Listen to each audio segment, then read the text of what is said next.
Good evening, ladies and gentlemen. Welcome back to the John's Comics and Movies YouTube channel. And I'm John, and we're going to be talking tonight another one of the installments in the top 50 favorite movies discussion.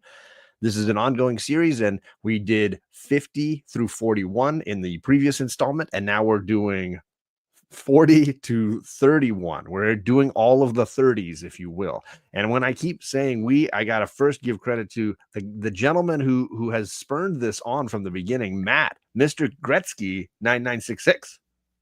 Hey, Station, sir, how are you doing? I'm doing good. I'm ready to go, ready with my scores. All right. And then, of course, the guy that we needed to have joining us in all of this, one of my best movie friends, we got Carlito Classico. What's up? How you doing, sir? Just doing classic. That's all we're doing. You're giving me the Jack Nicholson vibes with those sunglasses. I absolutely love it. You give me. I just saw an SNL like best of thing, and they ran some clips of him, and I was like, he's got that cool, and Carlito's got it too. He's rocking. He's a skosh cooler than me. not much. I'll put you on the same pedestal. So for those that don't know these gentlemen, I've got all of their links in the video description, YouTube, Instagram, all that good stuff. You can follow these awesome guys. And if you want to see the previous installment, I've got a little playlist going. You can check that one out as well. This is an ongoing. We'll have 5 volumes. You are on volume number 2 tonight. But before we get too deep, we're going to say hello to some friends who stopped by early, some tailgating homies like James Las Cruces. What's going on, James? He was here 5 hours ago, 3 hours ago, and an hour and a half ago. So he was the triple. He wins the triple crown for today. We got one of my wrenches in the chat. What's going on, Richard? Good to see you, sir. We got Inja Binja, one half of Melanin and Manga in the chat. I hope you're doing well. I hope you're keeping up on your fairy smut. I know she's a little behind me in the Sarah J. Maas reading order, but she's doing well. She's catching up. We got Carlito Classico, another one of my moderators in the chat. He's got that wrench, so he can drop the hammer on you if you're not careful. So you better watch out. We got Gordon, one of my D&D homies. He's always watching the D&Ds on Sunday night. We're over on Whitewell Comics channel, so I appreciate you hanging out with us tonight, Gordon. We got Magic Lasso. He's waiting for us to talk about Grease 2 and Mommy Dearest. I'm telling you, it might be a slow wait. It might be a long haul for you to get to this. I know. All I think of is no wire hangers. Yeah. So there you go. Oh, Alec is. You got something. Wow. Richard is dropping the link to our previous stream. I appreciate you doing that, Richard. Very kind of you, my guy. Gore Vidal, who honestly, in so many ways, I don't know how you guys feel about this. He is the guy that I tend to make the movie live streams for. It's like having him here makes this work for me every time I've done one of these streams. So I appreciate, because he is so artistically knowledgeable and enjoys cinema as much as I think any of us. Oh, and we got Carlito's channel dropping the link there. I appreciate you, sir. Thanks. Let's see. And we got Whitewell Comics. I was just talking about him. Yes. Tomorrow night, D&D is over on Alex's channel. If you want to check that out, you can catch us talking and playing over there. And then we got JP. He just finished his Whatever Report live stream. He's like, can't wait till we get to the top 10 because Carlito's going to only have Nolan movies. That's all it's going to be. I don't know about Would not be surprised. Transformers. JP is also a channel member, just so that you guys know. Next Saturday, I'm giving away that trade paperback for Beneath the Trees Where Nobody Sees, signed by the creator. I'm giving away some comics and stuff, so it's my monthly giveaway. If you become a channel member, you will have an opportunity to win, so you'll be on the wheel. And then we've got Mr. Gretzky's link as well. Much appreciated for doing that. Another D&D home. We've got Adam Daymers is in the chat. He says, I have Mommy Dearest on VHS, new and sealed. Wow. There's just no way. Come on, there's just no way. Nobody has that. Nobody has that many. Right? Bethany is in the chat, another one of my Sarah J. Maas homies. Hope you're doing well, Bethany. I hope things are going well for you and DJ. All right, so let's dive into it tonight. We are going from 40 through 31. We're counting down basically the 30s tonight. Does anybody want to go first? I don't remember who went first last time. I think I did. So Yeah, let's have Carlito go. All right, let's have Yeah. Carlito kick it off. Let's Carlito, start it out. let's dive in. We also wanted to talk a little bit about how we're thinking about these. We had talked a little backstage about how I mentioned that when looking back at the list, this set of 10 has a lot of pop, a lot of what I would call like blockbusters, a lot of big hits. And Carlito, you seem to say something along the same lines for this section. Yep. I'm looking at it, and it's, with the exception of maybe one or two, they're all silly blockbuster. Yeah, I think I might have one art house kind of candy. movie, but most of my Yeah. stuff here is very big I got some budget. oldies but goodies. Yeah. All right. Although the Carlito, first one, sorry, go ahead. No, go ahead. No, you go ahead. The first one, what? Let's first get one? into yours. Yeah. First one, kind of going off of 41, which was, I think, American Psycho, on like themes for the world and stuff. This has a huge commentary made back, I think it was the 80s. And a lot of this stuff is coming true, which is scary. But it's a John Carpenter film, They Live. Ooh, And it has I almost put that on my list. the best street fight scene out of any movie ever. Just go ahead and say that. Where are the glasses? And the soundtrack's amazing. The glasses thing was so cool. I want one of those shirts that says I came here to chew bubblegum and kick ass, and I'm all out of bubblegum. All out of bubblegum. Yep. Oh yeah. Classic. Rowdy Piper, R.I.P. Good to see you, Cliff. Thanks for coming by, buddy. Hey, Cliff. Yeah, obviously John Carpenter belongs in any big discussion of quality film, right? What are your three of what his is it about? films in my You top do have three, okay. Yeah. I know I've got at least one. I don't know how many beyond that, but what is it about They Live that just works for you? I want to say the whole putting on my tinfoil hat, but the whole like eat, sleep, reproduce, like, narrative of putting the public to sleep and then kind of swindle them on the back end. But just that, and that's really it. And Rowdy Piper being a badass, and kind of the whole conspiracy stuff, and and it's got like Body Snatchers vibes too. Yeah, like those classic like pod people. You're just a drone living your life, kind of a mentality, right? And what's the black dude's name? Gossage Jr. No. Shit. Not his partner. That was his partner. Anyway, I'm forgetting his name right now, and I had it there for a second. But I liked how he was just totally thinking that Rowdy Piper's crazy. Keith David, that's it. Great actor. And then when he finally sees, he's like, just like, what the fuck? Yeah, after they beat each other up in the alley. Yeah. And it just blows his mind. And then from there, and the church, and there's just a lot of interesting social commentary, and it's just I think it's a timeless movie, even though there are some outdated things in it. Well, and I think that genre, if you can call it that subgenre of pod people movies, it comes around every once in a while. Stepford Wives, kind of a thing that has that you're not yourself, kind of a brainwashing Manchurian Candidate, kind of a thing. I think it comes around every so often as like a popular theme. Precisely. And what's funny? I didn't see this till like 2012. 2013, somewhere around there. Yeah. So I think I might have seen it on TV as a kid, like parts of it, but as a whole movie, start to finish, I never saw the whole thing, and it was awesome. Yeah, that was the first movie I think I got in trouble for watching.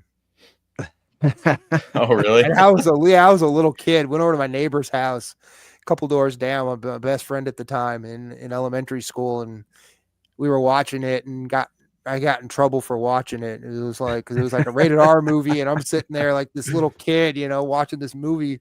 His parents didn't care, they just were like, whatever, Everybody had that friend, right? The one that I was like, I don't watch remember anything. when we actually saw it. But I think it was like a year or two after it came out, but they had it on VHS and we watched it, and I was like, okay. And they're like, yeah, you're too young to be watching this.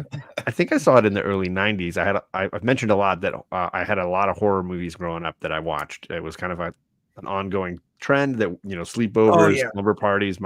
I had a friend whose mom didn't care. Give them the video card. You'd go down, get whatever you want. It doesn't matter. Faces Oh of yeah. Death. It doesn't matter. Oh yeah. Some I movies probably were. saw it early in the 90s at some point. Yeah, it was like watching what was that movie we watched? Like sleepovers. My friend and I watched 1492. Okay. Yeah. But it was like 2 videotapes. So it was like, you know, that Yeah. was the first Oh, time I ever I saw remember that. that. It was that long for a That's why movie. I I'm like, laughed. why is it on 2 videotapes, you know? The And that casino, kind I of think thing. Casino and stuff was like that too. I think it was, yeah. But I remember that, and that was like crazy, you know. But most of the horror movies, like in the 80s, to me, were like, yeah, you know. yeah. Thank you, Richard, for some very kind words. I appreciate you, sir. And he's reminding everybody to hit that like button, and I appreciate that as well. And sorry, John, my membership expired, but I will be re-upping. Don't worry, man. It's all good. I appreciate you. Anybody who's coming by and hanging out, I appreciate it. That's and my yeah, mom. I think that's think my the mom's bodies. favorite horror movie right there. Yeah, it does have this Yeah. I mean, obviously the Red Scare gave Yeah. it one level, but like I think it like we were saying, I think it comes that theme keeps Oh, yeah. resonating with people. It comes back around, I right? think it was like the 70s into the 80s, early Right. 80s, started that whole thing back up again, what you had from like the 50s and 60s. And then they did the remake that around that same time, the one with Donald Sutherland, the Body Yeah. Snatchers remake, which was a great movie too. Oh, And yeah, it was great, when yeah. he screams at her and points at the end, I'm like, oh my Yeah. god, Oh yeah, I did see stuff that, of yeah. nightmare fuel. I could never look at Donald Sutherland without being I creeped out know. over again. I love him. He's So one he's of my so great. favorites. All right, well then I will go with mine next. And if you've got John Carpenter repeating on your list, I mentioned before we went live, I've got Spielberg several times on my list, and this is my first Spielberg inclusion. And it really is almost half. Obviously, it's a great movie, but this is mostly for that original theater experience I had when I was a kid, sitting down and watching Jurassic Park. Oh yes, I love that. This movie is phenomenal. I think it absolutely holds up. The special effects for me are just as good today as they were in the 90s. It's so impressive. And the fact that he made this at the same time he was making Schindler's List is just wild to me. That 1 year he dropped these 2 movies. The theater experience, I mean, I was jumping out of my seat. The surround sound of all the creature noises. It was just absolute thrill ride. It is almost, I mean, I know Spielberg has a ton of these kinds of movies, but for me, it's the quintessential popcorn summer kind of movie. Oh yeah. Yep. As much as Jaws would also be included in something like that, for me, I almost prefer Jurassic Park in some ways. Oh yes. I think it's certainly funnier. I think it's got a broader cast, not just the 3 main actors slaying, but like the kids are really good in it. Obviously, Goldblum steals every single moment he's got on screen. Sam Jackson. Dern. Yeah, Samuel Jackson with that cameo. Really just a phenomenal film. And I had read the book in advance, and it bears a very little resemblance to the book. There's a lot of differences. A lot of changes. Yeah. They're both great though. You know, it's funny. Yeah, they're different, separate but equal. Different, separate, but very equal. They're First 2 great. Third one not so much. Sure. Yeah, that third one is one of my least favorite movies ever. I loathe. Still better than some of them. Jurassic. And when the Jurassic Worlds came out, which was the second one, it was the second one. Parts of that second one where they were like, where the dinosaur was hunting them down. Yeah, reminded me of the first movie when they were in the kitchen. Sure, they that's what sequels do these days. They just take the original and try to like blow it up. Yeah. Like a balloon. And now they're doing a 4th one. Now they got a 4th one coming out. So technically it's like the 7th or something now. They've done 2 trilogies and now they're back for more. Yeah, it's called Rebirth. JP saying it's ahead of its time, and Colin says clever girl, and JP says hold on to your butts. So yeah, I'm a big Spielberg fanboy. I could have easily just had like a movie of his in every night we did this show. Oh yeah, I mean, but I controlled myself a little bit. But for me, he's one of those quintessential filmmakers that. Oh yeah. I think before we went live, I also said those filmmakers whose movies are always on my list, but where they land shuffles from time to time, where I might, I just more recently watched. I think you said Close Encounters. That movie may rank higher now that I rewatched it. That kind of thing. But this one always holds tough for me. Oh, and Newman. Newman, it all goes wrong because of Newman. I know. And Bob, don't forget Bob Peck. Well, I'll talk more about him when I. Oh, okay. Oh, and don't forget Something the Weird Al did a song on that. Oh, he did. That's I right. don't He remember did a that. parody of MacArthur's Park, and he called it Jurassic Park. Yeah. I So do he used remember that. That's funny. Yeah. Yeah. And he performed it at the last concert I saw him at. So I was happy. I used to love that guy in the 90s. That's Oh, funny. he's so funny. Oh, yeah. All right, Matt, what is your number 40? Okay. Mine comes from an odd genre that you wouldn't think of in the 90s. 1992, Western, Oh, Unforgiven. yes. That was just an awesome movie. It was just like seeing that and everything. And critics gave it a 93%. And the Rotten Tomatoes gave it a 96. I mean, it's a So, movie that's hard to hate. I don't know that Yeah. anybody like loathes it or I mean, dislikes Gene it. It's a Hackman movie was that's so great. strong. I mean, Gene Hackman was great. Yep. Eastwood directing and starring in it was just phenomenal. And for it to be in a Western that you hadn't seen a real good one in a while. Yeah. Yeah. You've seen a few, but it was like Tombstone and a couple others. What was the other one? Dances with Wolves had won the Oscar in He had won the 89 Oscar or in 90. 90, I think, and then Yeah.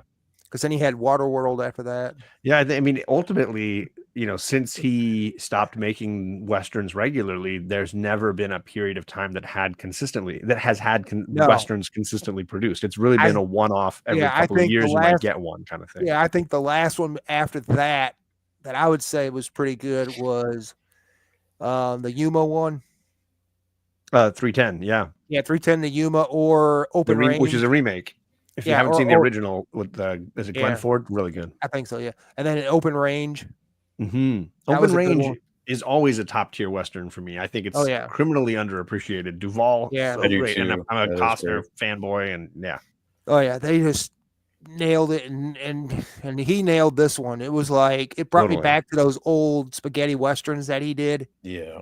That were like, Hang 'em High was one of my favorites. I think because TNT or TBS used to run a marathon, Oh, yeah. and that movie was always on, so I'd Sure. see it all the time. So I'm so used to seeing it. Yep, Watch I think I that. know that movie. Watch that. Or the But other one. numerous times with my dad for sure. Yeah. Yeah. Or the other one. What was the other one he did? The one where the Mexican guys, he asked them to see their badges. And Oh, that's Butch Cassidy, right? Isn't that from Butch Cassidy? We don't need I no don't even stinking remember. badges.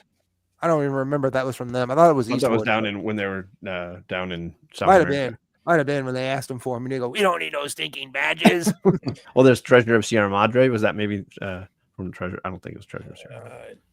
I can't. What I remember. like about Unforgiven is how it tries to put realism into westerns, which I think was had been certainly uncommon in Eastwood's day.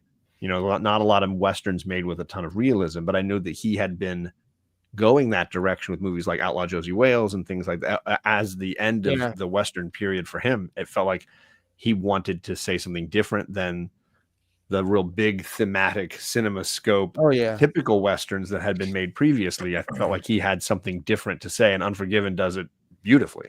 Oh yeah, it was just perfect movie. I remember seeing that, watching that on when we owned it. We had it on, I think we had it on VHS, or we rented it, I think, first, and I ended up buying it. But my dad and I watched that, and he was a big early Eastwood fan, and he got me into all that kind of stuff. Sure. Same with my dad. Daymare says he grew up on Westerns, so he lost taste for it, but that this movie is one that he does love. And we got Seawood in the chat. What's going on, Carl? I kind of had a similar experience, sort of like my dad made us watch so many Westerns that by the time that had came out, I was kind of tired of him, but then that kind of reinvigorated my love for him. Sure. Oh yeah. And Richard, I'm going to have a tough time with this one because there are so many Wyatt Earp movies. If you go back to, My Darling Clementine or the gunfight at the OK Corral, or, I think you probably mean the Costner Wyatt Earp and Tombstone, which came out, I think, like within a year of each other. Yeah. And then there was another. There are so many great versions of that Tombstone and Oh yeah. And then Young Guns 2. Yeah. Well, those are about Billy the Kid, but those other ones are all about Wyatt Earp. Like the Wyatt Earp Doc Holliday story has been done so many times. with a woman. That They was a did Wyatt Earp type Cowboys and thing. Aliens with Harrison Ford and Daniel Craig. Yeah, it was like it was like a TV show. They did Okay. a Wyatt Earp thing, but with a female type Oh, sci-fi type thing. that I I think it was don't on know. Sci-Fi Channel. I think at one Oh, time. okay.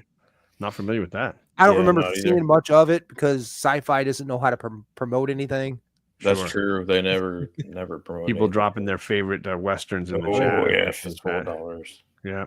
Oh yeah, there was the three. There was the three Yeah, together. I think for a few dollars more which I rewatched recently with Charlie is higher on my list than Fistful of Dollars. I actually really enjoy it Oh, yeah. more Is because that the Fistful one of with Dollars is the, basically a remake of the samurai film. Yeah, and then there's Yojimbo. Paint Your Wagon.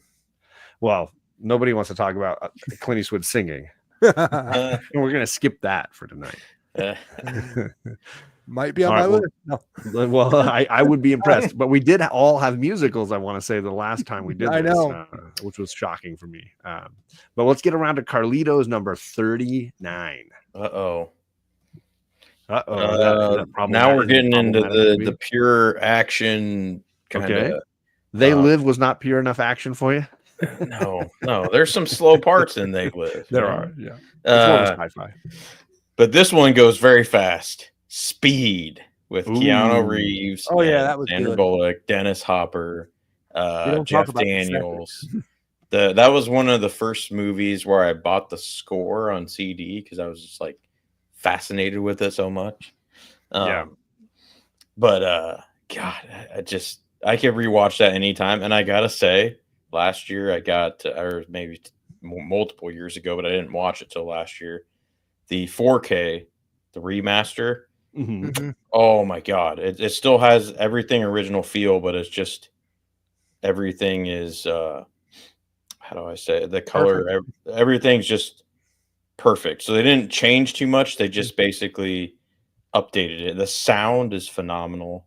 And the picture and everything is just amazing. I remember after I rewatched it, I messaged Dan and I was like, God, this movie's freaking awesome on 4K. Because I had it on VHS, DVD, Blu-ray, all I of think I them. have it on DVD, I think. But so, yeah, one of the things I love about Speed is the filmmaker is Jan de Bont. If people haven't heard of him, he started his career as a cinematographer, and he was a cinematographer on some amazing movies like Cujo and All the Right Moves. He did Die Hard. He was the cinematographer on Die Hard, The Hunt for Red October. He did Basic Instinct. Holy crap. Yeah, he was a really top flight cinematographer, and this Speed was his first time as a director. He had never directed a movie before.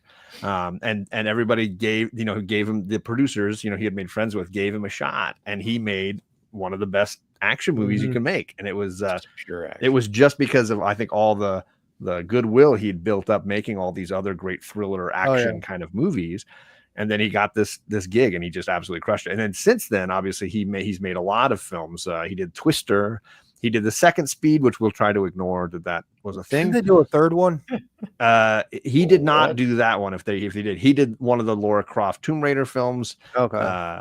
And he's continued to still be a cinematographer and a producer. So he's done his own cinematography. He's produced movies, but So and he that even movie produced Equilibrium, which I know Carlito's a big fan of. Equilibrium. He was a producer on that and Minority Report. So, but a little thing. I love Jan de Bont. I think he's a really talented. And those two actors got their start in that movie because she did after that. Because she did the Love Net. Potion #9 or something before that. I think she did The Net after. And she had While You Were Sleeping, I think, before this.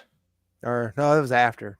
I mean, Keanu, obviously was something of a child actor. He'd been in a lot of stuff, but this was the movie that made him an action star. This is the movie that transformed him into something new. Yes, Taylor, before 1999. Because he had that cameo in Parenthood. Yes. And he had he had done the first Bill and Ted, and he had he had made some movies at this point, but none of the, he was considered more of a comedic, dramatic kind of guy. Yeah. Then Speed was the movie that made him a big star. Yeah. And I And think then he had done Maker, my own private Idaho with River yeah. at this point as well. I love And that song. maybe Point Break. Had he done Point Break yet? Funny. Yeah, I've seen think the he'd done second Point Point. Break. I've seen the remake of the Point Break. That was terrible. They did Yeah, I don't want to talk about I that. don't even want to. Yeah, they did it that. with Motorcycle Gang or something. Jesus. Anyway, Yeah, it was terrible. funny Don't watch fact. I thought Jan de Bont was Jan de Bont, and I thought it was a female that directed it. And I was like, oh my God, this director's amazing. When I was like 13, so. Yeah. Oh, yeah. So Keanu had done both the first two Bill and Ted's at this point. He'd done Point Break. He had done Bram Stoker's Dracula, but really nothing on the action front aside from Point Break. And it had been almost 3 years since Point Break. And so he had done a lot of dramas in the interim. And so this was obviously a big change to his popularity. Thanks, T-Dub. I appreciate it. Gore was saying that there was Conlon was mentioning The English, a modern Western series that I want to check out. That sounds interesting. Speed showed Keanu could be an action star. Hello, brother Joe. I appreciate you, sir, in the chat. And Craig, Jeff Daniels. Sorry, Craig. Jeff Daniels. Yeah, Jeff Daniels, Dennis Hopper. Hey, Craig. Hopper Hopper played a lot of bad guys around that time. What's up, Taylor? He's in the chat. He says, I dig the darkness and the sunglasses, Carlito. You look like you're about to die in the first 30 seconds of a John Wick spinoff. Probably will. No, he's the guy in the chair who's talking to John Wick on the headphones, telling him where to go. Ooh, I'm the guy in the chair. Sort of like Gore Spider-Man. says, I didn't like the Bill and Ted films, but I enjoyed him early in River's Edge and Dangerous Liaisons. I fell in love with him seeing Parenthood the first time. He was so sweet as Parenthood was great. That was in that, and I ended up just almost being made my list. pulled to him. And then when I saw My Own Private Idaho, I was like, holy cow, this guy can act. Like, he can do stuff. I know he doesn't get a ton of credit as a performer, but he can do it when he wants to. And Matrix took him off, so made him a superstar. This film also has the best oh shit, I'm gonna die freeze frame of Jeff Daniels in the house. Oh yeah. When he sees it's a great I'm gonna go still going around the internet.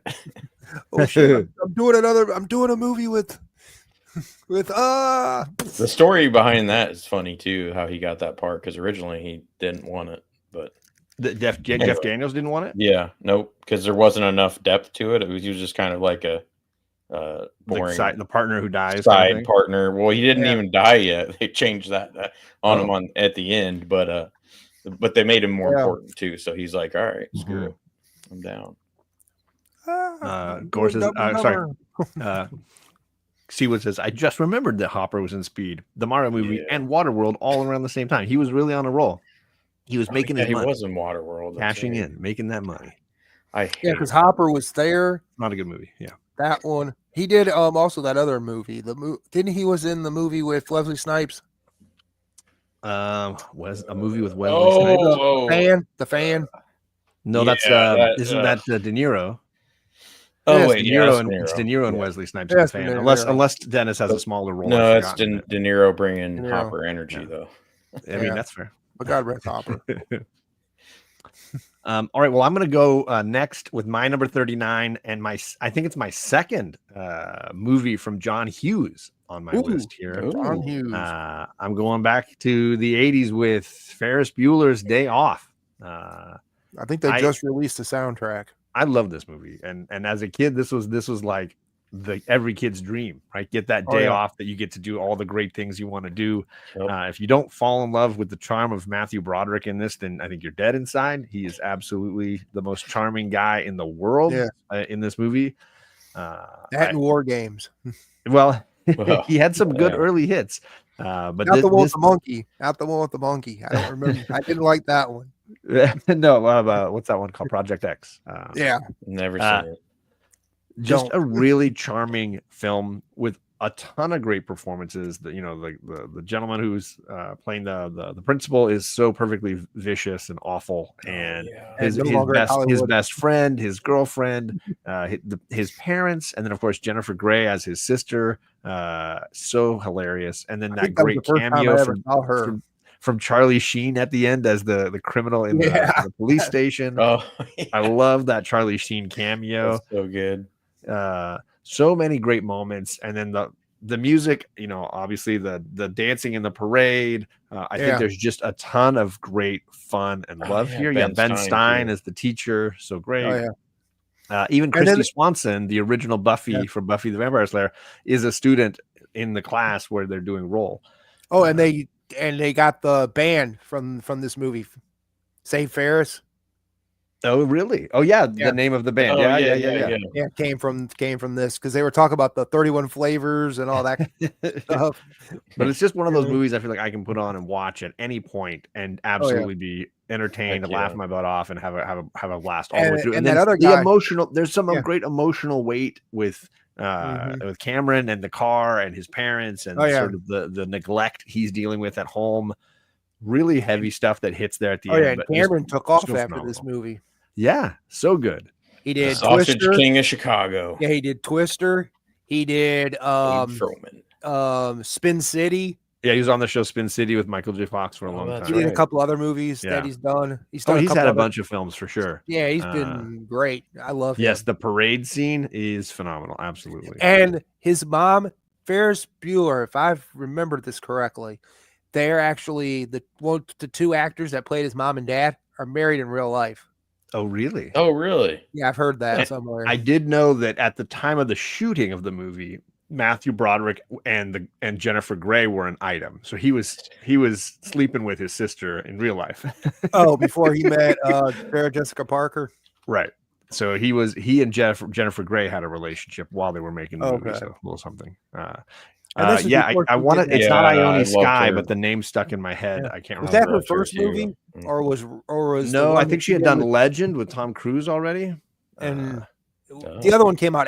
Did the other one come out after or at the same time? The one with her and Patrick Swayze in Red. Mia Sara. Sorry, Legend had just come out the year before. She hadn't. I mean, Red she Dawn. would. In about 10 years later, she would do Time Cop. She was in that. Yeah. What? I'm talking about me. By the way, I'm talking about Mia Sara, not Jennifer Grey. Jennifer Grey is the sister. Mia Sara is the wife, the girlfriend. Sorry, and she's married to Jim Henson's daughter. Jim Henson's husband. Oh my gosh, John. Mia Sara is married to Jim Henson's son, the one running the Henson Company these days. Brian Henson. Yeah. Which now they're tearing down all that stuff. So. Disney's screwing away. Shop. Oh, JoJo, what's up? So you're asking about Jennifer Grey's? Wasn't she in Red Dawn before this? Let's see. Red Dawn came out in 84. So yes, and Dirty Dancing was the year after in 87. Okay, that's what I figured because she didn't want to work with Patrick Swayze because of Red Dawn. Yes, they had a bit of a thing, a bit of a tempestuous drama. Yeah, but it worked out. Ooh, Rod trying to start fights. I don't know. I wouldn't argue against chat. it. Going, Shop. I'm not going to argue for it either. Joe got into some predicaments in high school. Oh my goodness! And Flix and JoJo and Rod had a stream that just ended a little bit ago talking movies. He was trying to pull this shenanigan. He's trying to tell us. I need to go watch that stream. I didn't know he got no support on this. This is a bold, outrageous claim that nobody supports. I know Iron Eagle. What 3? I mean, I like Iron Eagle is fine. No shame on Iron Eagle. Nope. It is not Top Gun. It is not. No. All right, well, let's jump over to Matt and hear his number 30. Okay. My number 39 is I guess you call it like I don't know if you call it a comedy, but it's like a serious comedy, I guess. I don't know if you really want to call it that, but it's like a wartime comedy. And it stars Robin Williams. Good Morning Vietnam. Good movie. Oh, that's a great one. Yeah, that is one of the greatest movies. Great soundtrack. Mm-hmm. All the songs they play and everything. And it's just one of the greatest Robin Williams movies. I could have put a whole bunch of his movies on this list if I wanted. Great supporting cast in that too. Oh yeah. Because it had what was the black guy? Forrest Whitaker. Forrest Whitaker. That's it. Yeah, he was great. I love him. I loved him in The Crying Game. Yes. He's been great in everything. I mean, he was always been such a strong performer. That was a twist, but I've not seen it, but I've heard about the twist. I know. Oh, so Craig, I think was saying that the parents met on the set of the Ferris Bueller film and then got married. Okay, that's what it was. Okay, Um, that's why I wondered. Yeah. His radio catchphrase is amazing, and in fact, Yeah. I'm probably all of us had the tape or the CD, and you had him Oh, yeah. interspersed between all the songs so beautifully, all the little clips Yeah. of him. He was just It was so. it's just typical shined. Robin Williams. It's just topical Robin Williams makes the movie.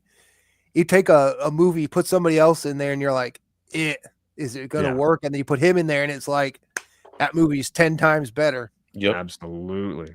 100%. Because at that time, he was like just getting off of Mork and Mindy a few years earlier. Because he'd already done Dead Poets, right? At that point. Yeah.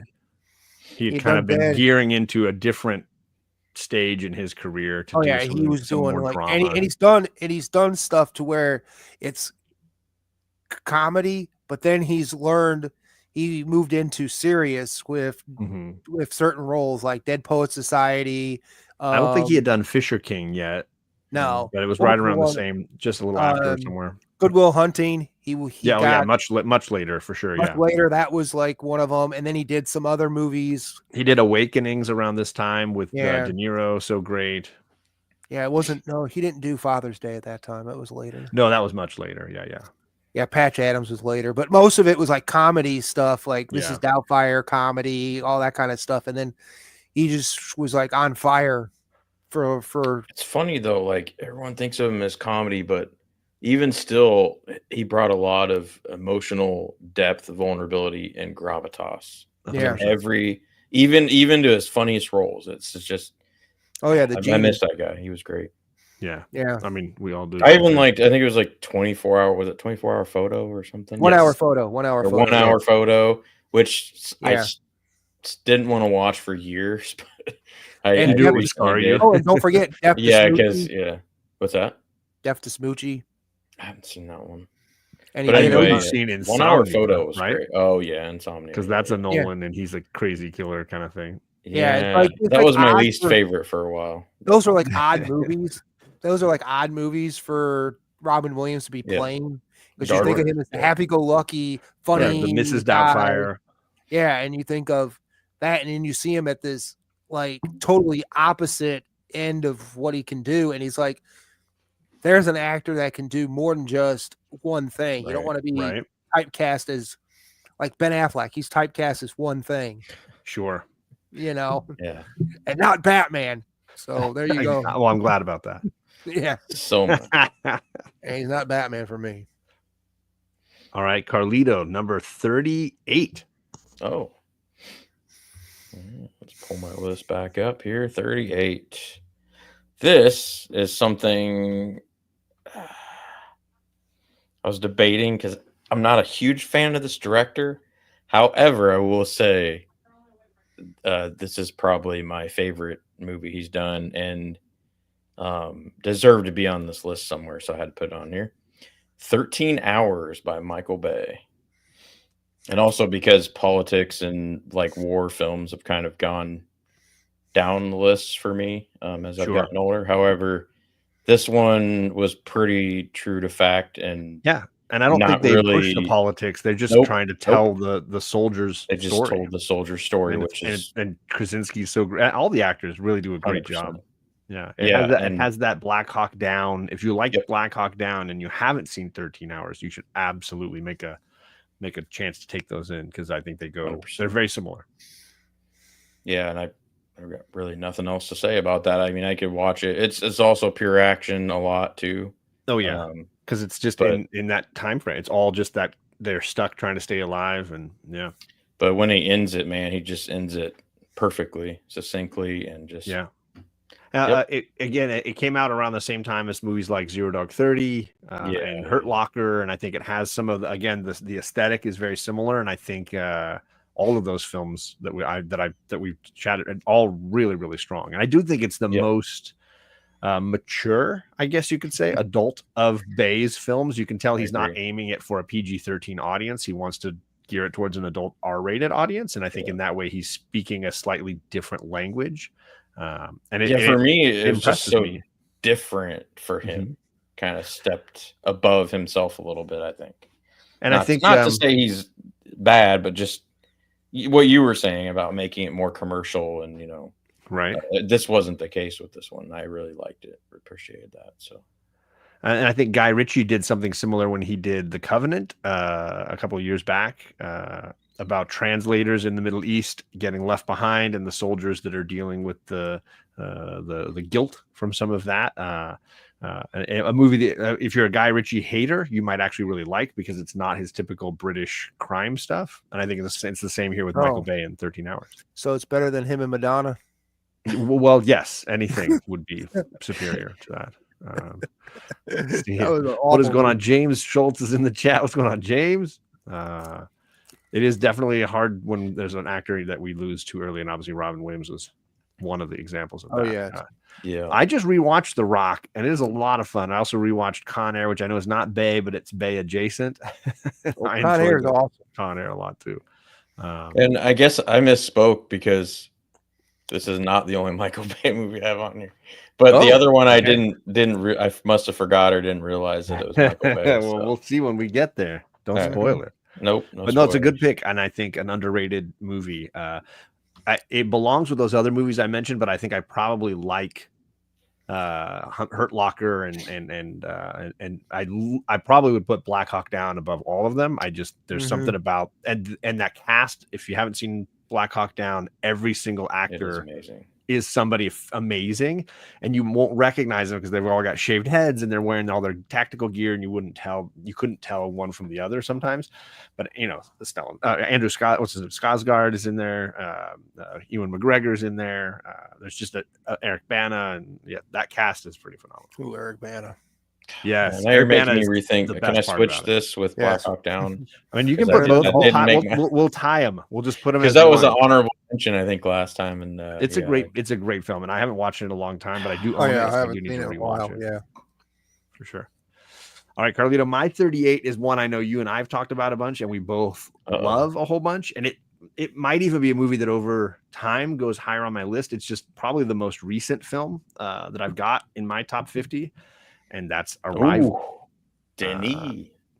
I absolutely think this film is phenomenal, and I could absolutely foresee it being in the top 10 of mine in the long term. I just am not ready for it to crack that list yet. I feel you. So it's currently sitting here, despite the fact that in the last 20 years, this is probably the movie I've watched the most on repeat in that time frame. It's just phenomenal. And Denis Villeneuve is a phenomenal filmmaker. This is my favorite of his films. It's the one that it hits so hard that first time when you realize what it's all about. It hits just as hard for me the second time when you are able to see how he tells the story and the way it's sort of looping in a Nolan-esque kind of way. And then ongoing, I can't hear the score without getting tears. Like certain moments early in the movie when nothing emotional is happening, but that music plays, and I'm like, okay, I'm going to lose my cool. I'm just going to absolutely fall apart.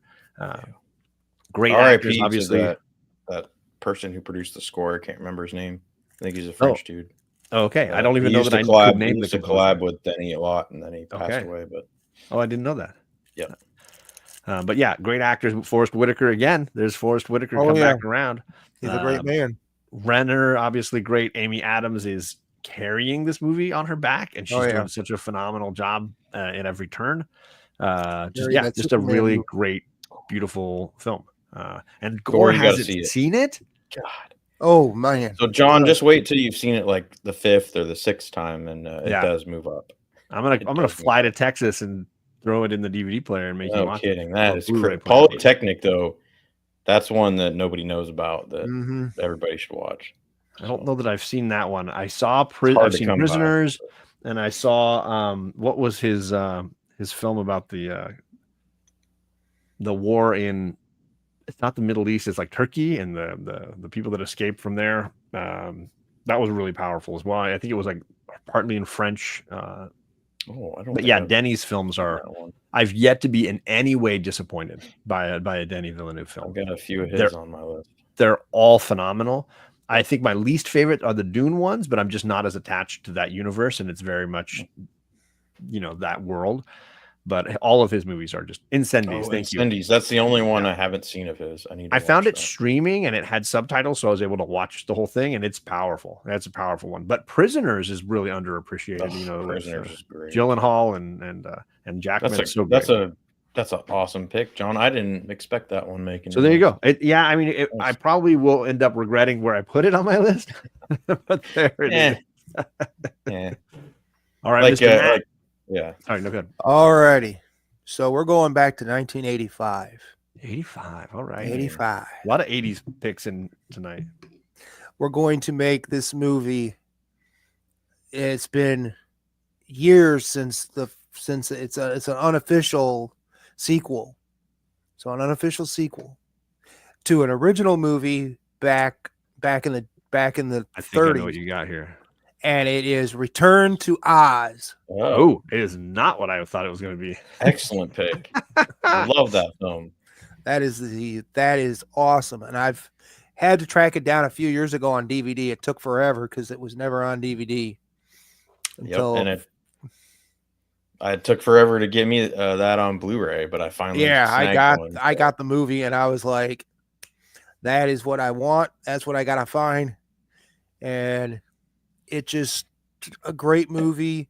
I mean, I don't know what the director's done since, but Walter Murch, or Merck, M-U-R-K. I don't know it. M-U-R-C-H. So I don't know. At the time, wasn't that movie kind of blackballed and kind of it was like they considered it a unofficial sequel because it came out based on not really after Oz and in the Wizard of Oz. Really, it came out as based on a couple of books, The Marvelous Land of Oz and the Omzima of Oz or something. Osmandia.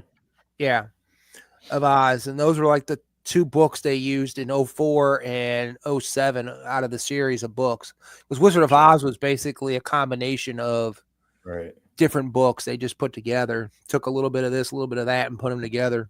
Yeah. I remember watching this film at my grandparents' with my brother when we were kids. Oh, yeah. It was on TV there late at night, and we were just blown away. I mean, because obviously everybody had seen the original. Oh, yeah. You know, but this was just such a different. It was a dark comedy. Yeah, it's not a Disney film, right? This is not a. Yeah, it is a Walt Disney. Oh, is it a Disney production? It's with Touchstone, isn't it? It says it's released by Walt Disney Pictures. Okay. But they may have changed it. If I saw this as a kid, I've forgotten it. So I will. The Wheelers, dude. The Wheelers are and crazy. And then her little friends were Pumpkinhead. Jack Pumpkinhead. Yep. TikTok. Which that guy was great. Which is funny thing is now we have an app that was Wilford Brimley TikTok. I can't remember. No, it was who was in this movie. It probably was based off of him. It was starring the Bullet Girl. She played Dorothy. That was her first role. Piper Laurie was in it. Gene Marsh and Nicola Williamson. I just remember the heads of the women in that yeah. room, and then she could switch her head, and I was just like, yeah, God, that's creepy. It was like one of those dark things that Disney, I think, tried to not remember. Yeah, I think thought they did it through Touchstone, but I guess technically that's under Disney. But that's technically it ended up. That's where they put a few other movies. Yeah, and that, but yeah, stuff they didn't want. Like, I guess it's like their Miramax label that they had at one time. Sure. They just didn't want to have it. So when Weinstein left and all that, he ended up getting it and changing it to the Weinstein. It wasn't exactly family content. No, it really wasn't. It was now more than ever. Production companies were Walt Disney Pictures and Silver Screen Partners. Huh. Okay. Silver. And distributed under Buena Vista Distribution. Buena Vista. Okay. Yeah. That was one of their like offshoot arms where they weren't doing animation stuff. It wasn't as strictly G-rated. Yeah, but it was mostly that. But yeah, it was. Okay. But it made like $28 million on an $11 million budget. Yeah, not bad. Lost money. It lost money. That's what it was. It was $28 million budget. Lost money by making $11 million. Okay. But it was I just think one of those things where you want the movie. It's like one of those things where Hmm. you see it and you're like, as a kid, and you're like, oh, this is Yeah. scary as heck. And then you try to find it, years later, you try to find it and you're like, why can't I find this movie? Where Yep. is this movie? And the only thing is, if you bought it on VHS, you had it. But if you didn't buy it on Yeah. VHS, you didn't have it until Right. the late 2000s, You know what that is right now for me? It's Something Wicked This Way Comes. I want that great on movie. Blu-ray so Oh, yeah, bad. there's a Those bunch hard to I'm trying find movies that they just don't print. Yeah. And, out of but print sure. movies anymore. My buddy tells me that all the time. He's a big into. He can tell you all about how you can find an out of print movie. yeah, you can find them. It's There's just a few avenues, but it's not easy. yeah. No, but That's a great pick. Return to Oz, though. Yeah, it was a real good movie. I really love that. All right, It's, Carlito. I think it's 30. following too. But anyway. Oh yeah, yeah. All right, Carlito, it's ours your 37. 37. This one might be slightly controversial. I'm not sure. It has a lot of personal meaning to me. Okay.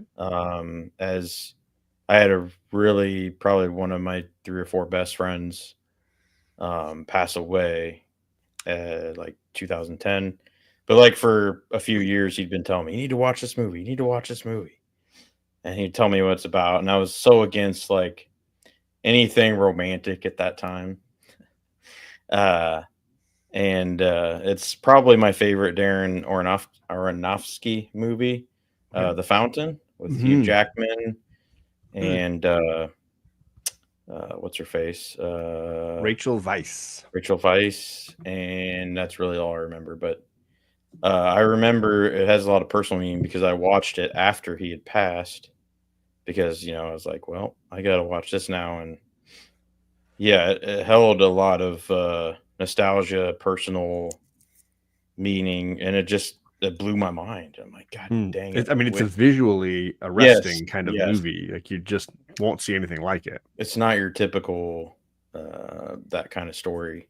Oh yeah. I just and I haven't been able to rewatch it that much because it does bring up all those feelings and stuff. But it had to be in the top 50 because it blew my mind, and I remember wishing like, God, I wish I'd watched this before. Hear what they had to say about it. Talked about it, yeah, because we talked X-Files and all the Marvel movies and all the other shit before, but yeah, this other stuff, I wish I'd branched out before, and actually, it kind of spurred me branching out into things that I didn't really want to waste my time or whatever.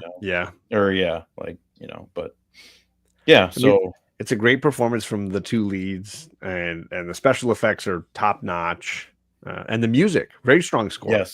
Yes, and it just the way he filmed it and put everything together, I love it. It's great. Yeah, great pick. And Aronofsky, he's kind of out of favor these days. I don't see him making a lot of movies anymore, but I know wasn't it Black Swan was his last big one with Natalie Portman. That was okay. All right. No, I mean, it's again another visually arresting, intense film, and I think it's a shame. I think he's a very talented guy. It'd be nice to have him make some more stuff. I mean, Mother was okay. Okay, go ahead. Which one? Mother. Oh, did he do that one? I didn't see that one. I think he did that one too. Okay. Yeah. But it's like a one-time watch. It's not something you want to watch over and over again. But Natalie Portman didn't mail it in for Black Swan. She did not.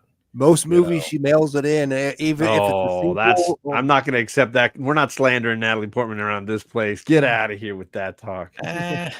Don't blame her for Star Wars. That's a George Lucas fail there. You don't get to blame her. She mailed it in on the Marvel movie Thor. Oh, I will blame Marvel Studios for that because they kind of hosed her in a lot lot but I'm sure the script what you're saying. God awful too. I don't think she's meant for big budget movies because I think the way she performs and what she needs from a production is not what they do on those big budget movies. I think she's learned that. I think she's walked away from that stuff. Wasn't it Garden State? She was in Garden State's so good. Love that movie. Oh yeah, beautiful girls, so great. Obviously, The Professional. Love Actually. Great. No, she's not in Love Actually. She did a movie called Closer where she's a stripper. That was pretty amazing. Annihilation. Oh yeah, come on. V for Vendetta. Yes. yeah, V for Yeah. Vendetta for sure. So we will not accept slander. No, Natalie Portman is quality. that movie was just god awful. Ugh. All right. Well, I'm going back to the 80s with my number 37, and this is a movie that jumps around on my list. There's been times when it was in the top 10, and it's fallen off because it's been replaced by another movie we'll get to later. Because this is a baseball movie. We're talking Field of Dreams. Ooh, I've been there. This is a great movie. Phil Alden Robinson just crushed this film, and I fell in love with Amy Madigan watching this, and was like, every line from her is just spot on. The marriage with her and Kevin is so real, so authentic. Obviously James Earl Jones is so phenomenal. Ray Liotta is so captivating. The music, this movie's music can just level me. It's one of those kind of movies. Is it maudlin? Is it emotional? Absolutely, but it earns every tear. Like it earns every emotional response. It's just so well handled. Yeah. And the way it captures America, like American history from the 60s to the 80s, and the perspectives and the challenges that everyday Americans went through in those incredibly, turmoil filled times, I think is really beautiful. And the respect that it has for all sides in the 60s and the people that came out of it with very different perspectives on the world. They even have discussions around book banning in the film, and I think they handle that topic really beautifully.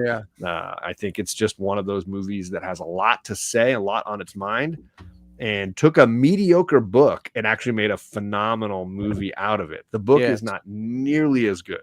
The book is, I've tried reading it. The book is absolutely bland by comparison.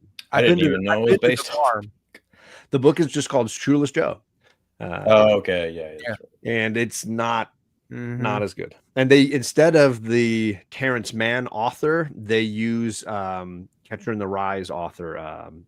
The author of they use an actual author from the 60s. The guy who wrote Catcher in the Rye. I'm thinking of the other guy. And the book that they talk about in the novel that's getting banned at the school is Catcher in the Rye.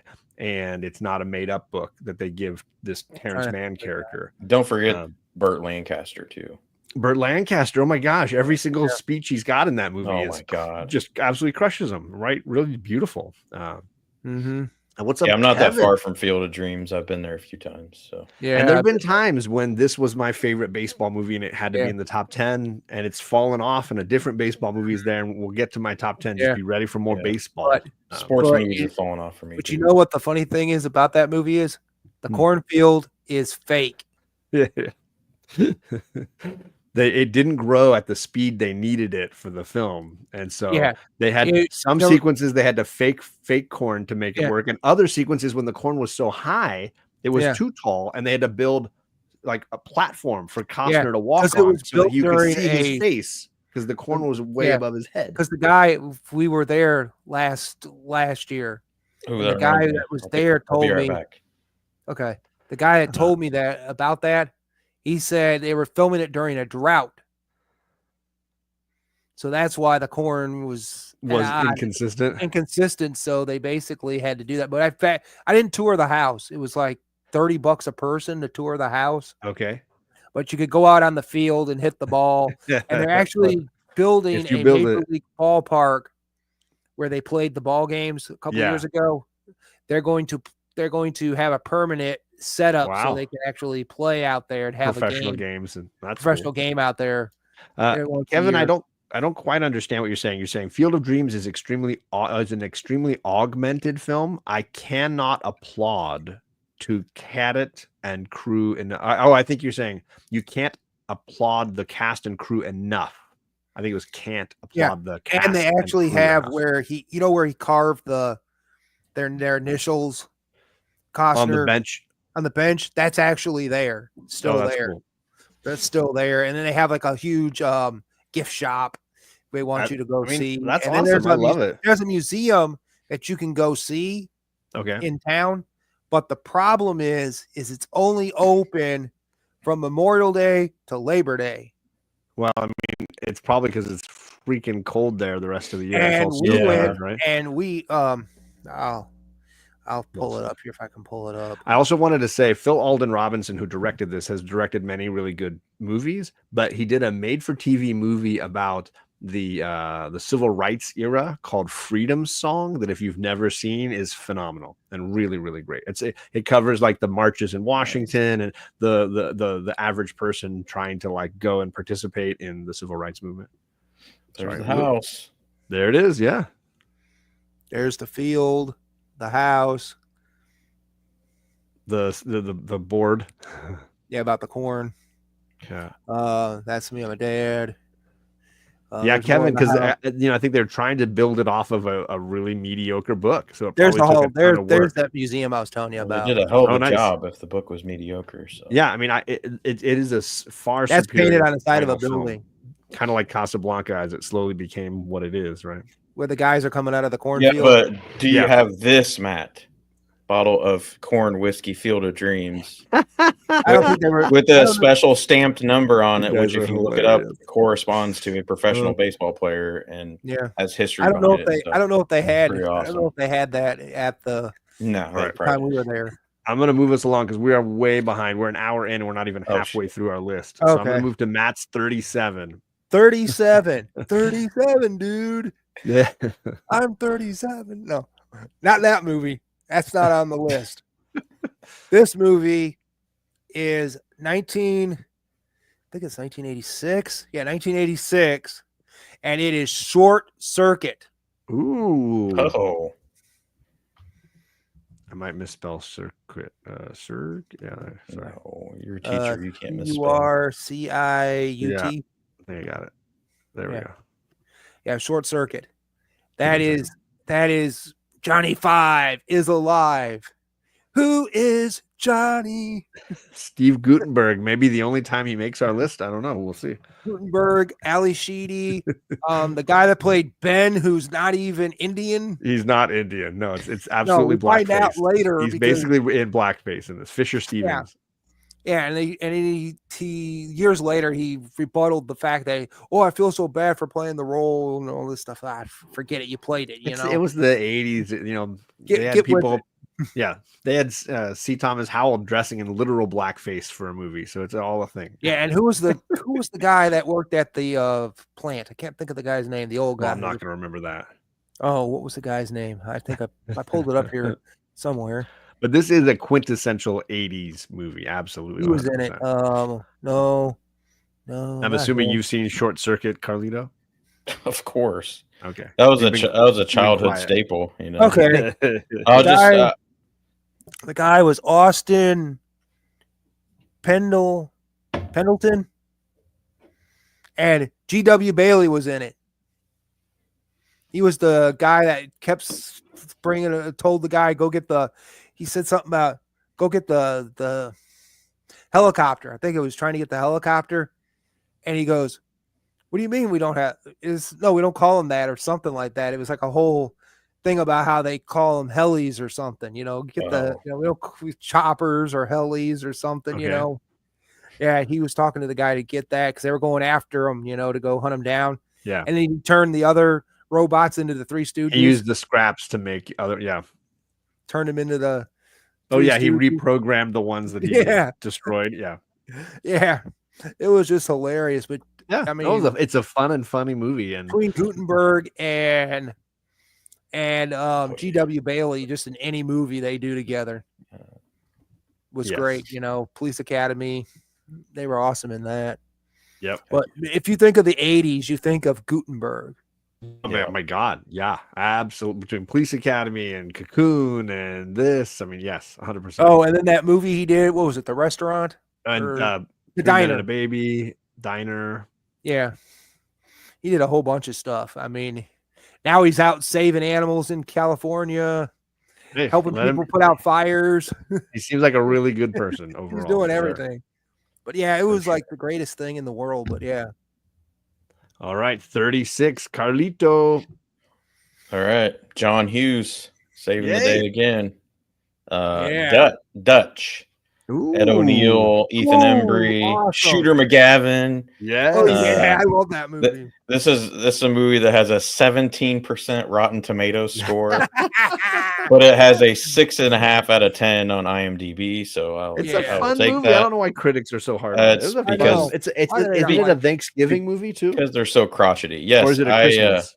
No, that's my It's Thanksgiving movie. That's Yeah, why it's a it's on. Thanksgiving. here. Yeah, so Thanksgiving, yeah. there's not that many of them, and it's a very No. good pick. It's hilarious. It's deep. I love the stuff with the hookers and just the travels that when they buy the fireworks. And Ed Yeah. O'Neill he is peak Ed O'Neill in this film. Ed O'Neill is like God. Yeah. And you got Shooter McGavin, who plays just the creepiest a-hole in it too. Oh so yeah, he always does. it's perfect. But yeah, I watch that every year in Thanksgiving, although I did miss this year, unfortunately, but it's okay. Oh, And it's it's written by John Hughes, directed by Peter Feynman, who has not done he didn't direct it. ton of Okay. stuff. No, he didn't direct it. He did direct Crocodile Dundee though. The same filmmaker did this and did Crocodile Dundee. Come on. So he's had a couple of big hits. But obviously John Hughes's script is probably a big reason why Dutch was what it was. Yeah. It's basically a road trip film, Gore, kind of like Planes, Trains, and Automobiles, the same concept of trying to get to a destination by Thanksgiving. In this case, it's mom's new boyfriend. I can't remember if they're married yet. So like engaged, yeah, it'd be here like they're basically engaged. Basically. Yeah, and he's going to pick up his future stepson from private school, and this is a very spoiled, rude, bitter kid. Oh yes, with a ton of chips on his shoulder, who does not want to spend time with his blue collar stepfather. And they have to go on this road trip where they're always getting into shenanigans. And so it's a very funny film. And again, for me, it's the sequel or part and parcel with something like Planes, Trains, and Automobiles, which is, I think, also written by John Hughes. So another one of those road trip for the holiday kind of films. Yeah. Good pick. All right, I'm going with, I think, our the first film from this filmmaker, because I don't think we've done any of his films up to now, but this is a Spielberg adjacent Spielberg protege. I'm going with Who Framed Roger Rabbit. Oh yes, wow. Which is technically not an animated film, but I'll count it as one of the two animated films on my list tonight. I love a good noir mystery, and this is absolutely like an old school noir kind of storytelling. Gives me Chinatown vibes, but with a comedic edge. Yeah. Bob Hoskins is superb in this. He is so, I mean, you would not know that this was a British guy just from the way he plays this greasy private investigator in LA. This movie's a whole lot of fun. What year was it? Did that come out? This was 88. 88? Okay. Oh, yeah. Wow. Okay. And they canceled the short. They were supposed to do another short for another movie. Okay. And in front of another movie that was coming out, and Spielberg got pissed off because they wanted to do something different. So he just said, hell with it, I ain't doing it. All right. And just canceled it. But yeah, they were supposed to do, I forget the movie was, but it was supposed to be like at the beginning of the movie when you got in there. Yeah. And that, like a little cartoon before the movie kind of a thing. I actually saw Toontown back in the day when we went to Universal back in 96. Now it's gone. It's I think it's now Galaxy's Edge in Florida. In Disneyland, they still have a section of Toontown that's still there, but they're reimagining it. Yeah, it's Mickey's Toontown, and the only thing that's staying is the Benny the Cab. Yeah, they had a falling out with the writer, I guess the guy who wrote because it's based on a book, and so there's several rights in place. The book is called Who Censored Roger Rabbit, but the filmmaker is Robert Zemeckis. Back to the Future, and Never so many. Forrest Gump and all these kinds of things. And a ton of great technology at play here. A movie that really pushed what you could do in a movie. But for me, it's all the noir elements and the way they piece together. And then that really creepy Christopher Lloyd performance. So good. Yeah, you actually have it. Look at that. There it is. Who Censored Roger Rabbit? I don't think I've seen that since the late 90s. Right? I have to rewatch But this movie, for me, it's just a heck of a lot of fun. It's And the super sequel? funny, and then creepy Yeah. at the end when you reveal Christopher Lloyd's villain. I think it's super creepy, but really, really entertaining, and That's a great pick. a fun one to rewatch. Look at you; you're all set for this pick. I didn't Jeez. think anybody would be ready We're for all this set pick. up. So yeah, there's my 36, and then we'll jump back All right. over to Matt. 36.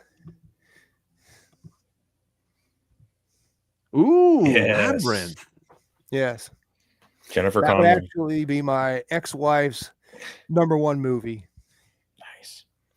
I think I She spelled loves it that right. movie. She loves that Is movie. that right? Labyrinth. I think yeah. Labyrinth. Sorry. Labyrinth.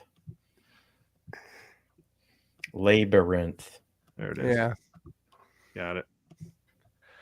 Yeah, I mean, obviously, anything that puts David Bowie in super tight pants and has him dance with puppets Yeah. is gonna be high on anybody's Oh, yeah. list. I think. I mean, that's what she remembered. She told her mom, she goes, I remember this movie watching when I was a kid and all this stuff. And, when it came out, she was like 6, and she saw it. And her mom goes, "You mean Labyrinth?" Because all she remembered was the orb and Bowie, and that was about not it. the cod piece that he's clearly packing all through the movie. I guess it's 6. I don't know, but Not Jennifer Connelly. Yeah. Jeez. I mean, that's what you should remember. Jennifer, Although she was don't definitely age like Connolly. 15 at this point, you should probably not be watching this. Yeah, go watch Inventing the Abbots. That's the movie you should watch for her. Oh, I've watched that movie. I actually got rid of it. We all should watch that movie. No. I did. I What's watched it. I still got rid of it. no career opportunities? Career opportunities. There you But go. the benefit of Inventing the Abbots is she's actually naked in that one. The Hulk movie she was in. Yep, the Hulk. yeah, I think it was just called the Hulk, right? Yeah. Yes. But yeah, this is just an awesome movie. There it is. JoJo's with you. There it is. Labyrinth There it Rules. Gore is. says cult status. Yeah, I used to have I think she has the shirt, but we had the one with the whatever that character's name is, the guy that's with the dog. He's like guarding the bridge. He's guarding the bridge. Yeah, the British, like he's like a Yeah, knight. we had a shirt and it said charge. Then she's got one with the knockers on it. She's got a shirt with the knockers on it. One with in the mouth and one in the ears. Yeah, and then you got Bluto. Yep. Stench, very bad. That's great. I mean, obviously Jim Henson, we've mentioned him twice tonight geez. now, really does a great job. Oh, and yeah. This is one of those movies that his work is on show. Really, really presents well. I know, it's like great. Craig, so good. Craig. But the music's also really good. The songs are really strong. I think the music stands up really well. Maybe that's Bowie, but it could also be the Jim Henson, because I know Jim Henson was in charge of writing a lot of those songs for his Muppet films. He wrote most of the movie and everything. Yeah, musically, and this is the second, because I had the Muppet movie. Now you got Labyrinth, so we're continuing the trend of love for Jim Henson too. And executive produced by none other than George Lucas. Yes. Yep. Was on top of that. So, okay. Yes, there is. I know about that gore. It's great. It's fantastic. Of course, Matt. Of course, that movie's great. And the Dark Crystal. Oh yeah, I don't think I've seen Dark Crystal. I saw the Dark Crystal on the 40th anniversary a couple years ago. Sure. So yeah, I went and saw that. So I was happy to see that. 35. Right. What's that? 35. Yes. What is your 35? 35. Well, I'm a sucker for Christopher Nolan. Historical fictional mysteries. Okay, historical fictional mystery. And this one I remember being fascinated with it when it came out. Just blew my mind. Tom Hanks, based off a Dan Brown novel, The Da Vinci Code. Ooh. And the music by Hans Zimmer, that is probably top 5 scores for me. The music is beautiful. Oh yeah. It's got like that kind of like old school Beethoven, Mozartian kind of vibe, but like modern music, obviously. But it's just fascinating, and it's a blockbuster kind of, poppy, as John was saying earlier, kind of movie. But I love it. I could watch that all the time. Mm-hmm. So good. Probably, and obviously the Yeah. best out of the Dan Brown films, Oh, the adapted two. films. So there's 3. Gore says, "Oh no, not the Da Vinci Code." Oh, Did I Yes, just spell? Gore. Did I Yes, just spell Age- Da Gore. Vinci? what was it, I thought it was Angels and D.A. Demons? Vinci. It's separated, but still, it's Okay. it's fine. So it's better than That's- Angels and Demons. I like the book yes. Angels and Demons better, but I like Yep. the movie Da Vinci Code better. And Yeah. one of my best buds, he read all the novels way before these movies came Sure. out. And he said he liked the Angels and Demons book better. Yeah. But as far as movie goes, Da Vinci Code's They did a really good job way better, adapting so. a really Yeah. complicated That's novel. Ron Howard, I think, that did It those, is. so. He did Yeah. both. Yeah. And didn't Dan Brown get sued by somebody else that they claim they were That I Yeah. haven't heard, but I mean Stole- that happens a lot with popular he stole books. their idea or someone- whatever. I don't think There's it went always some anywhere, claim to but- something like that. Yeah. I will say this Yeah. is not the only Ron Howard movie that we're going to mention tonight. No. Ooh. I have a Ron Howard movie Ron coming Howard. up. Not I have tonight. one. Betting coming up. my Oh, money's I got- on Apollo 13. I got a couple. I got another Ron Howard movie. Sorry, movie, not book. Ron Howard. Yes, the actress from Amelie. Yes, indeed. I'm going to give you Ron Howard. He directed that movie where A lot of movies. Grand Theft Auto. He did not. No, what's that No. movie called? It's not Grand Theft Auto, but I know the movie you're talking about. He was in that movie, but that was one No, of his Grand Theft first. Auto is the video game. It's not called that. It's called something else. I thought it was Grand Theft Auto. I thought that movie was No, called. the movie with Kurt Russell you're talking about. The one. No, it's that's the one where he's car driving in salesman? the car. One where he's driving in the car that he stole, and he's talking on the car phone. Oh, the I guy don't know this movie. And the Okay. girl, he's with the girl, and they stole her, I think, her dad's car or something, and then they're I chasing don't him know this down. one. It was one of his early movies back in the Was 70s. that? No, never mind. That's not it. All right, Don't know. I'm not sure. Oh, All right, figure it out. Sean. But yeah, All right, I don't. I guess I was wrong. Gordon like this one. He's not going to be so happy where it lands on the list. I said this is a pop list tonight for me. A lot of pop Yeah. movies, but this is the only one that's really an art film. And Hmm, he had art. messaged me after we had done our last list and said, "I don't know how I would break this trilogy apart and pick one." And I did it. And here is Before Sunset. The Ooh. Before trilogy is phenomenal. Ethan Hawke, it does a great job. Oh yeah, Ethan Hawke's good. Yeah, Ethan Hawke is amazing. This trilogy, and I'm forgot the French actress's name. I've already forgotten it. My brain is not all here tonight. So the trilogy follows a young early 20s, maybe couple meeting in, I believe it's Austria, and he convinces her to get off the train and spend the night with him, and they walk around Vienna all night long. And then he's got a plane first thing in the morning, and she's got a train ride. So the whole first film is before sunrise. This is 8 years later, and you get to see, did they come back like they promised they would and meet up again at the same train station, or what has happened in the intervening 8 years? And it's a beautiful look at now 8 years later, 8 years more mature. Julie Delpy is the French actress.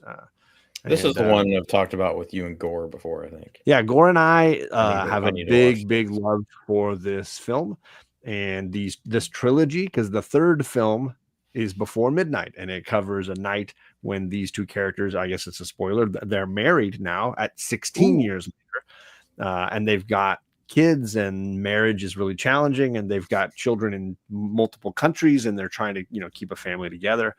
And it's a night when their date night goes askew and they spend the evening arguing. So each phase of this series is looking at a different phase in adult relationships, and I think it does a great job of watching these characters mature and watching them relate to one another. They're very just walk and talk kind of movies where they're just walking through a city and having dialogue. So the first film was in Vienna, the second film is in Paris, the third film is in Greece or outside Greece somewhere, and they're just walking around talking about life, philosophy, real important things, real shallow things. They're just having a relationship. Sunset is my favorite because it's probably the most romantic and optimistic. The first film is young love, and it's just kind of all hormones and all that kind of stuff. The second one is more mature, and it's about regret and missed opportunities and what could have been. And you can see the passion is still there, but the circumstances have gotten real. And then the final film, or the third film, I don't know if they'll ever make another, And they're all made exactly 8 years apart and follow the characters 8 years later. And they're written by the filmmaker and the two actors. They're just really lovely. And you really feel like you get to know them and you're spending real time with them. And yeah, to Ruben's point, it feels like one long shot where they're just dialoguing and walking together. And yeah, I'm glad other people feel the same. I think it's just because it's the most optimistic of the three films. Mm-hmm. The other films obviously have hurt and loss and all these kinds of things, but this one has a little hope, I guess you could say. Inspired by Hawk's divorce from Uma is definitely their real lives of these actors bleeds in different ways. But it's a really great movie. If you like Ethan Hawke at all, you should watch great. it. I think you'll absolutely love it.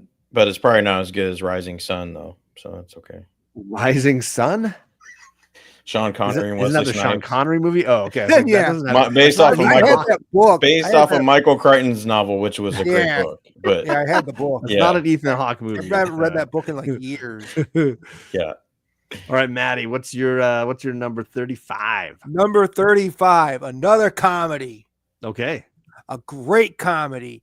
Two great icons of comedies.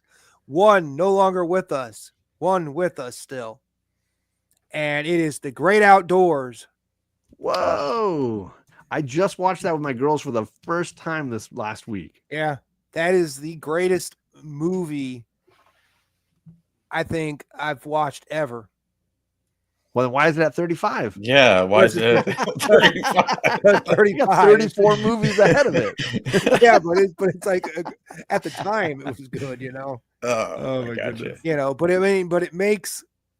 I mean, I always love that scene. I always love like the scenes where he's like, they get to the cabin and he's trying to do the whole. Nobody's here. The kids are gone. Let's do the makeout scene. And all of a sudden, here comes Roman. Shows up to Roman walks in with the video camera, videotaping them. Uncle Roman. Uncle Roman. And then it's like you find out towards like it's just like the small town, and then the kid's like, I don't even want to be here. You know, John Candy's kid. You know, really doesn't want to be there. He's like, you know, he hate coming up here. All this kind of stuff. Then he meets the girl, you know, wants to go out with her, but then they have the whole let's eat the 96-ounce steak or whatever it is. And John Candy has to eat everything, the bone and all. And then he misses the girl. He gets there and she's gone. And then she's all mad at him. And, you know, there's another townie, you know, that got blowed off or whatever, you know. And then Roland's supposed to be the rich guy, you know, and find out that he's not even rich. He blew all his money and everything. It holds up. I watched it with the girls the other day, and I think partly it's the charm of John Candy. I think and you notice he's so relatable and so, you know, much like the Robin Williams comment for Good Morning Vietnam. I think there's something about John Candy. He shows up on screen and you're like, invested in his happiness and his journey, whatever it's going to be. And this is a movie where I think he's going through a lot of hurdles, and he always seems to be such a sweet guy. And the relationship with his wife, there's the scene when he's packing. He's like, I'm going home. I hate this whole thing. I hate your sister and her husband. Like, I'm out of here. And his wife talks him down and tickles him. And there's this cute, sweet scene together that seems so authentic. And he's mad at her and he's like pretend choking her. And he's like, why did you talk me into staying? Like, I don't want to be here. It's really beautiful and sweet, and it grounds the movie despite the fact that it's super ridiculous and over the top. And they had to go find the two girls. They had to go find stuck it out in the well, and the bear with the shaved head. And he goes, Big Bear chase, Big Bear chase me, and the bear comes busting through the thing cabin, and then the old guy has to come out there and shoot him. Yeah, and then you have the guy that's at the bar, and he goes, what's wrong with him? And he goes, oh, he's stuttering about being struck by lightning. 6. How many times have you been struck? 66 times. Yeah. And my daughter was so worried that he's going to get struck again. Night when the bear chases him. He's like, get inside. My daughter Charlie was screaming at him, get inside, while we were watching it. And I was like, sweetie, come on. Like, he's destined. I know. It was just like that. And then the scene where they're dancing on the bar. Yeah. So funny. So music's great, movie's great, That is a and classic. they're also when they were having that little where Dan Aykroyd and him were sitting there in the chairs drinking and talking to each other. They were actually drinking out of Burger King Yes. Star Wars glasses. Yeah, that Star Wars Different glasses. from different movies. Yep. I was like, damn. It's so funny. Yeah, you pick that out after a while. You watch it so many times. If you've missed them, Jojo, yeah, you should absolutely check out the trilogy. I think they play together really well. Lots of love for John Candy in the chat. I love this. I'm gonna ban Chaos. Chaos is in the chat. He's gonna get Carlito's got a hammer. You better watch out. He'll drop that wrench on you and you can get hit by it. Ruben says, wouldn't it have been great if we'd had Candy and John Williams do a movie together? I think absolutely that would have been great. They never did. I can't believe they never did. I don't think they ever did. Not that I'm aware of. Carla Gugino starred with Pauly Shore. No, I don't think he did. Get out of here. I do love Carla. Pauly Shore. Pauly Shore's got a couple of good movies that I still can watch. That's debatable. That's Son-in-Law and Encino Man, both very entertaining. Very debatable. And if you count movies where he supplied his voice, he's a good voice actor too, and he's done some good. What was it? The Goofy movie, the very goofy movie, extremely goofy movie. Those are funny movies, and Pauly Shore does a voice in them. And Pauly Shore owns the comedy club. He does, yeah, because his mom started it, right? Yeah. Awesome pick. And he did the parody to the Blair Witch Project, the Polly Witch Project. That sounds like more like him for sure.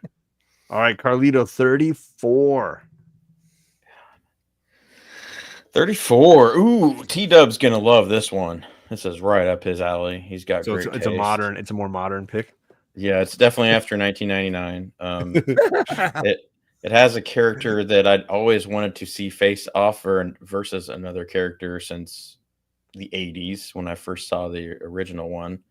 And this is on here because I just flat out enjoy it. It's not made. It's pretty horrible, but I love it. And the theater experience that day. Oh, it can make such an impact, right? That was a huge impact on why this movie is in my top 50.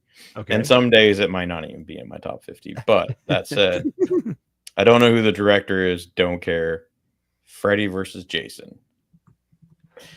I always wanted to see my man, Freddy Krueger. JoJo appreciate this, even though it's not a great movie. It was a cinema event. It was an event. This was pre-Marvel. This was like my pre-Marvel event movie. Yeah. And God, it was awesome. And didn't they do a sequel? Not yet. No. That's fine, Gore. That's cool. These are favorites, not top rated. Okay. I don't even want to look up the Rotten Tomatoes score on this, but I just remember this was one of the very, very, very maybe 1 or 2, 3 movies ever where I got to do some comedy chops in the theater as the movie was going, and everybody was just roaring. Especially the commentary on like the nude scene in the shower that starts out real quick. I was like, it was all quiet, and I just went, "Oh yeah," and everybody just busted out. But anyway, the director is a Chinese director, so almost all of his other movies are made films that are Chinese, so you may not have seen them. Didn't he do some music videos or something? I don't know. I wouldn't be surprised. Would not be surprised. But anyway, yeah, Freddy does win at the end. Spoiler alert. So, but they're not. Neither one of them's dead. So, yeah, but your Rotten Tomatoes. Your Rotten Tomatoes was a 41. Jeez, that's like twice as high as Dutch. But it was a 5.7 on DMB. So, yeah. But anyway, yeah, and had some. Didn't give it some much. Cool moments in it. I didn't like the stoner dude very much. He reminded me too much of Jay from Jay and Silent Bob. That whole character was just like basically based on him pretty much. But there are some other decent actors in it. I think most of them are Canadian, but anyway, yeah. That's all I gotta say. There's not much to say about in the chat for that one, but you know what? I'll take. That's the whole point of these lists. Is it's movies that speak to you, that represent a time and a place for you, or that you watch with repeated joy. Watch it every October, right, and enjoy it. And my next one fits into that category as well. And it's another animated film. I've got this is one of the few animated children's kind of films that rank very highly on my list. A movie that I can watch every Christmas or every Halloween because it's Nightmare Before Christmas. I adore this movie. I remember seeing it in the theater. I remember feeling like I was totally transported somewhere I'd never been before and wished I could go back. I love the energy of it. I know Tim Burton doesn't write it or direct it. For those that don't know, it's Henry Selick, but this is a Tim Burton idea, story, and a Tim Burton concept, and obviously he produced it, and it was all his baby. But the script and the direction happened from another filmmaker, because really I think Tim Burton has said he doesn't have the patience for stop motion, so he was not going to sit there and do all of that. Didn't he do Frankenweenie before that? He had done Frankenweenie. Yes, that was a film he had done. Stop motion. That was the original film is black and white, 16 millimeter. It's not a short. It's a short. It's not stop motion. Then later, yes, he did the stop motion version, just a handful of years back. But this for me is the superior film. And I think it's largely superior because of Danny Elfman, who wrote these incredible songs. And not only that, little spoiler, he sings the voice of Jack in all the songs. He still does that he does it in the stage play. Yeah. The voice of Jack when he's just talking is Chris Sarandon, but the singing voice is Danny Elfman in all the songs. And he just crushes it. It's amazing that it's that seamless that you don't notice it's two actors doing the voice. I never knew that. And didn't Catherine O'Hara, didn't she sing too? I wouldn't be surprised. I'm not certain I know all the other voice actors in the film, but I know that one just because how obsessed I was with learning all the songs. Yeah, because she was in that too. So yeah, Catherine O'Hara was she Sally maybe then? I think she was Sally. But what a visual masterpiece. An entertaining film that I think is like 80 minutes long, like super short. Yeah. It just flies by. And what a captivating universe. What's that? Merchandise heavy. Well, sure. Obviously, they spun it into a whole. They're making tons of money off of it years later. I'm glad. I want them to keep cashing in. I still feel like I was robbed of a sequel, but it's just I don't need it because I can pop this in. Yeah, you don't really need it. Yeah. Interesting pick. Very. There you go. I'm not a massive Tim Burton fan, but this would probably be of his movies that he produced. This would be the one that ranks the highest for me. Oh, not Batman 3. Not Batman 1, not Batman. I told you the only superhero movie on my list happened last week. I did the Superman the movie. You're not going to get another comic book movie out of me this whole time. Oh, you know that director, Carl, the one that did your movie? Henry Selick? No, the Chinese director. Yeah, He did Bride of Chucky. Oh, okay. He directed. I think that's the only Chucky movie I haven't seen. But yeah, JoJo for sure. That was a solid pick, John. Yeah. All right, Matt, number 34. 34.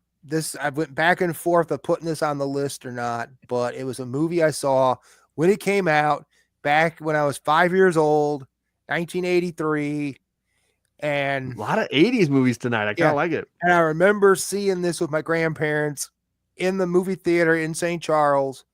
It was on the other. My parents lived closer to where it used to be. They tore it down now, but it's gone. But we went to Charlestown. We went to the theater over there and in St. Charles, and we saw Return of the Jedi. Oh. Ooh. And that is my number one favorite Star Wars movie. I won't argue with that. It's gone up in a lot of people's estimations over the year. I still don't know that that's my favorite, and number two is Rogue One. So that's a great Rogue movie. One is you can't get me to change either one of those two. But Rogue One is the best Disney produced Star Wars film. Yeah, this is how Gore tells you that either he hasn't seen a movie or that he doesn't like a movie. He says that movie is beloved by many people I know. Just not me. I know where that is what that's coming out. Yeah. But yeah, Return of the Jedi is just one of those movies that just great. I remember having all the toys. Ooh, you still got some? Not anymore. I sold most of it to Bonafide, who sold it to a friend of his who basically does was going to start going to cons and selling toys. His friend Ricky. So Oh. yeah, he wasn't at Heroes Con last year, but yeah, I would have sold it directly to him. But I That didn't would have sell been it to him. cool to see that in the theater. I didn't get that opportunity. Yeah, that with was Star Wars, but awesome to see that in the theater. I mean, I even went back and watched the so-called remakes. Those Oh, re-releases, yeah. Yeah, when they re-released it, And they and redid the Sarlacc pit with all those extra mouths and yeah, tentacle pieces. and then you get to see Jabba in the first movie, and yeah, walking around. Walking I remember around. doing those on like midnight screenings, and I like missed sitting that out because, waiting. because we would have got all of that if they wouldn't have screwed around and changed the Hoth movie, the Han movie, Yeah. Solo. If we didn't get a screwed up Solo movie, the second movie was supposed to be him going to Jabba the Hutt. Okay, becoming a bounty hunter or whatever. Yeah, because at the end of the movie, he said he's going to this smuggler. place. He's going to the Jabba's.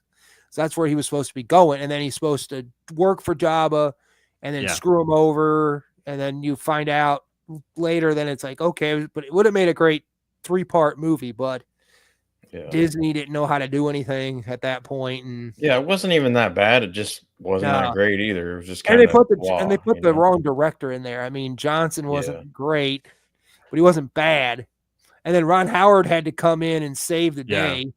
Well, didn't they start off being the two guys that were originally hired to do it? And they made it like a comedy. They did like the Lego movie, and they turned it into a comedy kind of deal. Well, it's how they shoot their movies. They tend to do a lot of improv and make the movie up as they go. And I think didn't their like budget it. was blown because of that style of filming. Then they got rid of them and brought in somebody else. Which for me is on the producers. How do you not know what you're hiring? Like that's how they make their movies. They've made all their movies this way. Basically, Lucas's hand-picked woman. Okay. To run Lucasfilms after he sold it. Catherine Kennedy. Yeah, and she just screwed that whole thing up, and it just went kaput. Yeah, she on that end.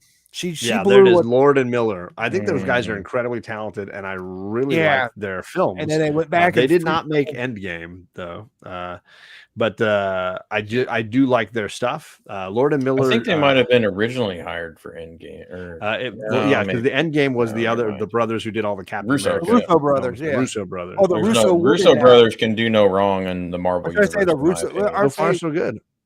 No, that was the only in the Marvel universe. No, wait a minute, that wasn't the Russos. That was the other people on. Oh, I know who you're thinking. Lord and Miller did a lot of comedy movies and a lot of animated stuff. They tend to like. I think they did. Did they do Into the Spider-Verse? Did they do the Spider-Verse movies? I can't remember.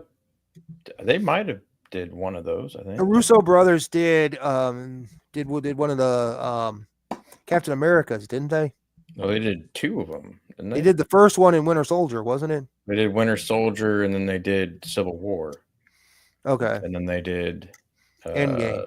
Infinity War and Endgame. They did the Jump Street films. They did the animated Spider-Verse films. They did the Lego-verse films. They did Cloudy with a Chance of Meatballs. So a lot of animated stuff. Bad. But the 221 and 22 Jump Street films, they did those. I still haven't seen and again, those. they tend to like to do those. improv. And I think because they like to do improv, they were way over budget and way over time. And I don't understand that pick for a Han Solo film. And then Ron Howard comes in, but I think the reason Howard took it was because he wanted to get that Willow sequel going that turned into a TV series, which got canceled after the first season. Or maybe it was certain producers calling in a favor with somebody they knew could fix a huge mess and come in and get it done. Yeah. I think a lot of people said that though, that at the time Return of the Jedi was not really that well received in theaters. I think it's a generational thing, and I heard somebody talk about Star Wars movies being very generational, and you love the ones you grew up experiencing. Because I still can't believe there are people telling me now that the prequels are their favorite Star Wars films, because I think they're mostly garbage, but they grew up with those movies, and it means something different to them. The same way I saw Return of the Jedi and felt like it was a whole lot of fun, but it was a very different experience than the first two films before it. Like what Kevin Smith said in Clerks. How they were talking about where Dante's waxing poetic about the fact that we have all this stuff going on in Empire was the better movie, and Randall goes like blasphemy, and he's like, he gives him a whole thing, and he goes, all Jedi have is a bunch of Muppets. Basically, right? Care Bears. And then he goes back and starts talking about the whole thing about the people that blew up on the Death Star. Yeah, the contractors. Yeah, contractors and all that. I'm gonna defend the prequels a little bit though, because I was not a fan of them when they came out, but they're a hell of a lot better than where Disney's at now with Star Wars. That's all. But I still doesn't think that makes a movie good. No, it just makes it good by comparison. My least two. There's some people that think some of the recent Star Wars movies are the best, and I'm like, oh my god. I think it's because they've become a generational thing in some ways. But let's move on to 33 for Carlito. We're going to be on Star Wars all night if we keep going. Okay, yeah. Go ahead. All right, this one ought to be quick. I know John and Dan have given me shit about this for basically being a remake of Seven Samurai, and it does lack. I will say there's not much emotion. It's kind of like yet again another Star Wars action, kind of brainless, turn it on, just kind of fun. But it does have a lot of cool people in it. A lot of good actors, actresses that kind of get bigger afterwards. Like for one, Christopher Moltisanti, the guy in The Sopranos, he was in this. Can't remember his name at the moment. Michael Imperioli, which I follow him. I have no clue what you're going to pick now because I knew and I'm lost. He has a small role in it as kind of like the mafia. But anyway, the main draw to this is Bruce Willis, Last Man Standing, Walter Hill. Oh wow, okay, that's a great movie. So it's actually Yojimbo that it's remake. Okay, because because we had mentioned it earlier. Somebody's movie earlier, what we mentioned was a remake of Yojimbo. Gotcha. Might have been mine too. I don't know. It was one of the Clint Eastwood westerns. It's the Fistful of Dollars, the original one, the No Man and Man with No Name trilogy, is also a remake. It's the same story. The guy who comes to town, there's two warring groups, and he plays them against each other and tries to like win them over. It was a samurai movie. It was a western, and then obviously now we had the Bruce Willis version where it's like it's like the end of the western era and into the like mafia 20s 30s era. Kind of deal, which is what I liked about it. But also the gunplay in it is just phenomenal, and he never runs out of bullets. I love it. No. But who else is in this? Is Christopher Walken in this? Christopher Walken has a great part in it. He's one of the two bosses, right? Yeah, he's what's his name? And I can't think of it. I saw this in the theater. It's so funny though, his name. And he kind of has like he has like scratchy voice, and so anyway, I think it's great, and I like the scenery. I chew up the scenery. I love the like fake little small town there, and kind of end of the gold rush oil kind of era, whatever. Bruce Dern was in it. Bruce Dern is great in it. There's a couple other David Patrick Kelly.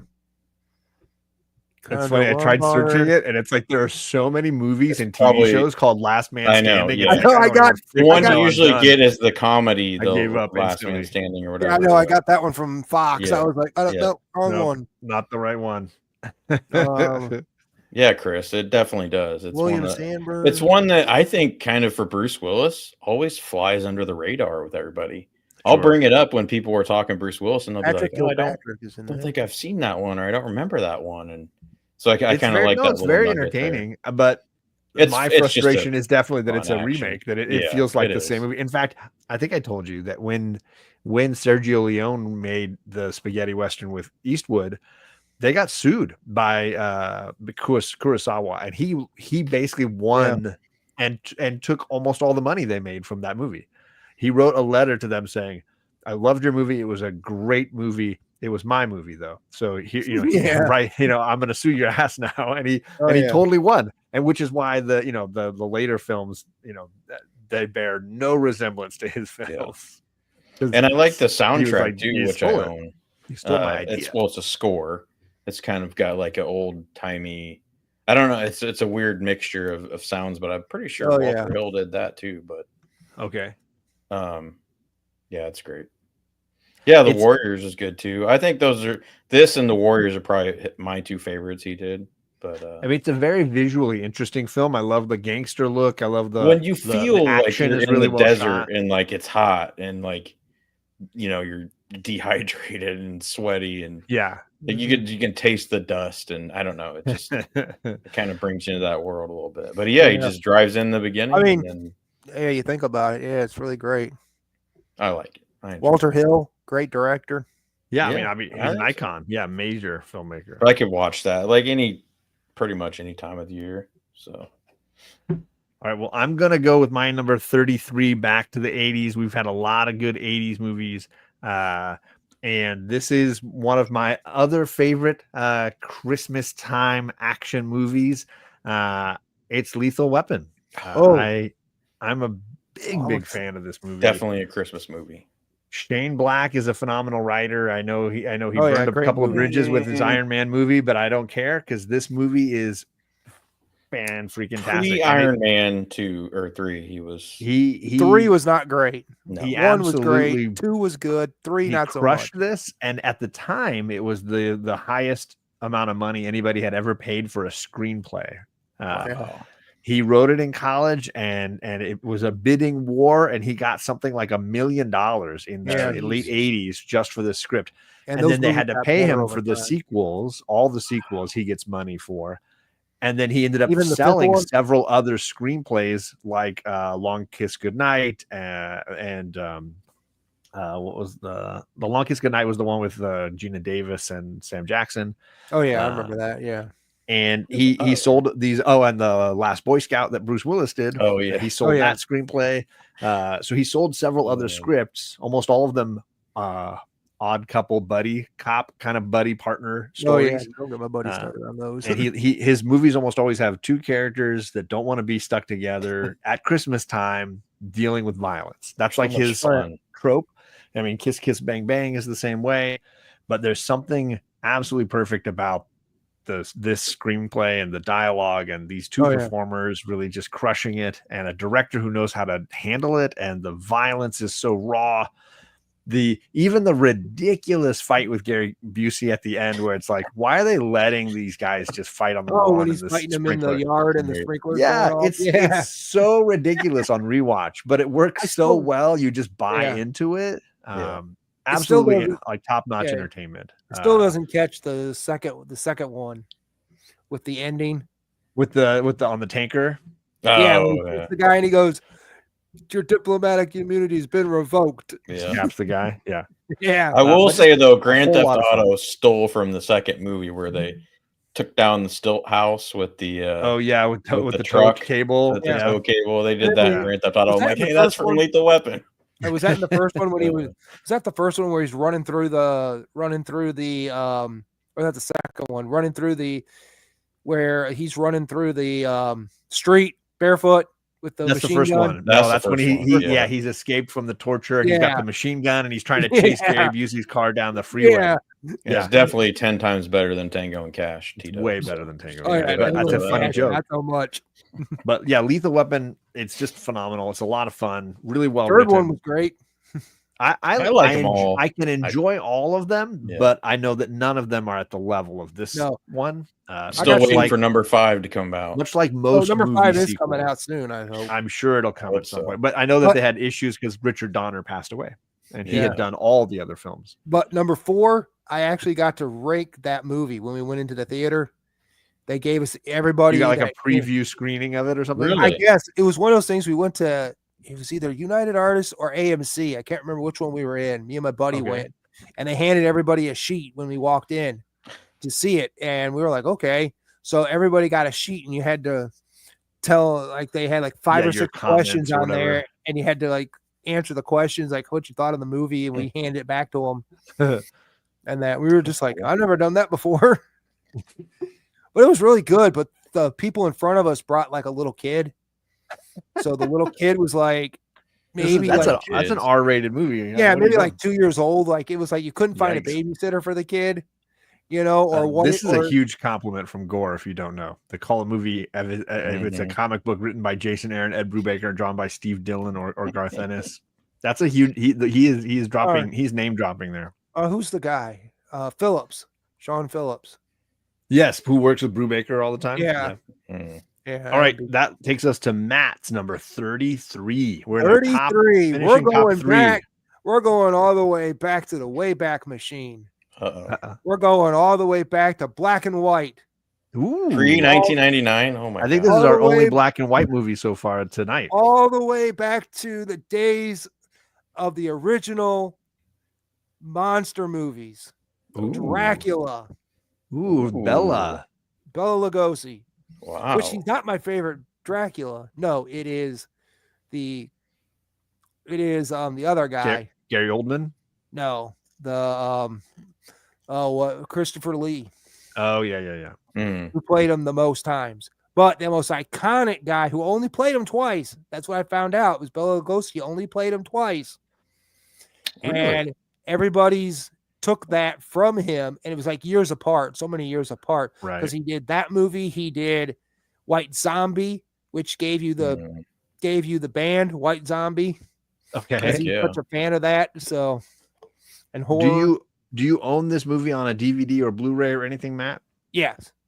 Because I heard that there was a really great set that I don't have of this, where they show you, because Universal at the time was allowing a lot of filmmakers to come in and shoot Spanish versions of their monster movies immediately after they finished wrapping the English version using all the same sets. Oh, wow. And that the Dracula and the Frankenstein discs include the Spanish version, and you can see how their cinematography, how their lighting, how their acting, how their costuming would be slightly different in those markets, and that the look of the film was a lot darker in the Spanish versions. Yeah, those are like my favorite movies. I've got all of those. I've got some of the Hammer movies. I've always wanted to watch the Spanish version just to see from the cinematography version, because I hear the cinematography on the Dracula one is incredible. Oh, and there it is. Wow. Joe says it right there. The Spanish version, it is on the Blu-ray, and that I hear the cinematography is just stunning. I can't remember. It's over here somewhere. Good riddance, Chris. See ya. And I know that Young Frankenstein used the same Frankenstein sets when they shot Young. They did. Ones that they had used. For the Boris Karloff. Yeah. So it's kind of cool how those sets were used multiple times, and you can see them used in different films. Had the greatest. You had Boris, you had Lon Chaney Jr. Yep. You had Hit, you had Bela Lugosi, who did a bunch of good movies. Which Dracula? But yeah, what a beautiful. I mean, the original film obviously stunning. The lighting and the photography, and only for a movie that's about an hour and 15 minutes or something. It's short, yeah, it's real short. I feel like most of the Universal monster movies were short. They wanted to get a bunch of showings in every day, and they wanted to reboot it. They were trying to reboot it, but I think they're trying to. I guess with that new Wolfman movie. Okay. I know they keep trying. They had that horrible Tom Cruise Mummy movie. I think JoJo really liked that Wolfman. That killed it at one point. Yeah, and I think they keep trying these big ideas and then just falling on their faces. They want to have a dark universe or something. Yeah, I don't know. And it's just Russell Crowe was he like Jekyll and Hyde or some crap? I don't even know. But Jekyll and Hyde, because he was in the Mummy terrible video game, Cruise movie. But a great thing. But yeah. Awesome. I'm glad there's some love for the black and white Universal monster movies. I don't think there's enough of that going around, and I definitely didn't include them. So I'm glad that somebody's doing that. Yes. All right, we're in our last two picks. So 32 from Carlito Classico. These are my prop movies. Okay.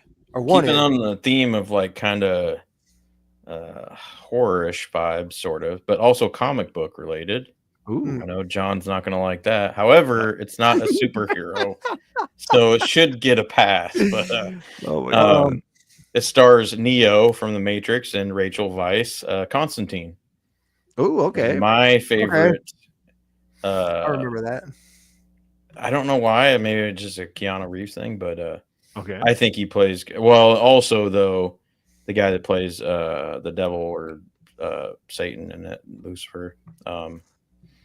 God dang, I can't remember his name right now, but just the first time I saw it, and I don't think I saw it in theaters. I think I waited till home video, but it just blew my mind when I saw it, and I really love the vibe and the kind of scary elements, but also um, it just ties it all together. The score is great. The way they shot it is fantastic, and Rachel Weisz is pretty awesome. But I'm sensing a Rachel Weisz crush going on here for you. maybe subconsciously, maybe subconsciously she I mean, might. I'm not Yeah, shaming she you. is. There's nothing wrong I'm with not that. gonna She's a lie. beautiful She's woman. in a few of those movies, but I don't generally think of her that specifically. Well, But she's representing maybe, strong tonight. maybe. Oh yes. Gore saying he's expecting more Girls Gone Wild films in our top Oof. 20 when we That's start going to be getting like top the 10 for list me, there. Gore. It's all Monica Bellucci films. But I anyway, remember enjoying B-rated Constantine, movies. and I think Tilda Swinton plays one of the evil angels or yes, she something in plays that, right? Michael, I think. Okay. But I don't remember it leaving a huge impression. I may need to revisit it. I mean, I didn't dislike it. It just didn't overwhelm me. Well, the opening, I think for me at the time is what just grabbed me and blew my mind. Sure. He goes to this like exorcism, this little girl, and oh my God, that's creepy. Just the way they like filmed voodoo it, and stuff, and then right? caught it in the mirror, and then threw the mirror out the window, and then just it was so cool, and that just captivated me. And even the ending when Shia LaBeouf is like sidekick, is like an angel and comes and visits the grave.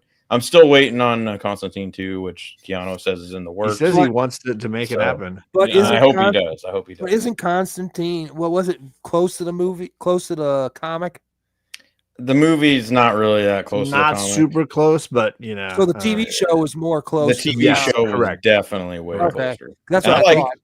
I'm rare. I like them both. I never really read it, so I saw the movie, but I never really read it, so I didn't know if it was that well, close. at the time, I'd never read the Constantine comics, so like I had. I've never read it. I've just heard people talk about it. Yeah, Gore. I believe those girls went wild. I think that's why you've not heard about what happened to them. They've gone wild.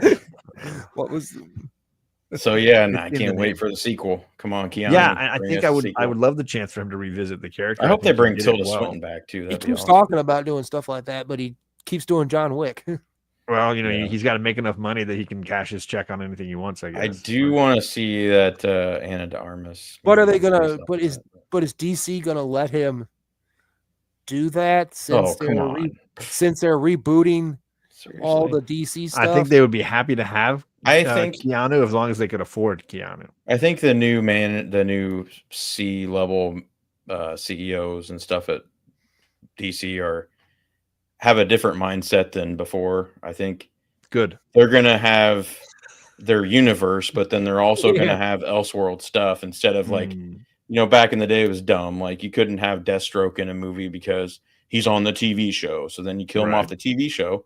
But then you don't put him in a movie, and they bring him back on the TV show. Sort of like Grant Gustin couldn't be the guy in the Flash. Yeah, movie. It's stupid. So I think get rid of him. That type of management's gone, and I think they're open to do more good stuff. So let's bring back that Catwoman movie they were talking about. Yeah, I agree with all this, Gore. That anything Rachel Weisz, I'm in. You sign me up as a standalone. I mean, it's based off the comic, but it's not really that close. So. Sort of like all their other Vertigo stuff. So 2 Keanu Reeves and 2 Rachel Weisz picks for you tonight, Carlito. I see a theme. I see where you're at. I don't think you got my theme. I'm all over the place. I think my next pick might be my only Coen Brothers movie on my list. And I like their movies. There's only some that I love. I'm a noir detective film fan, so I had to go with The Big Lebowski.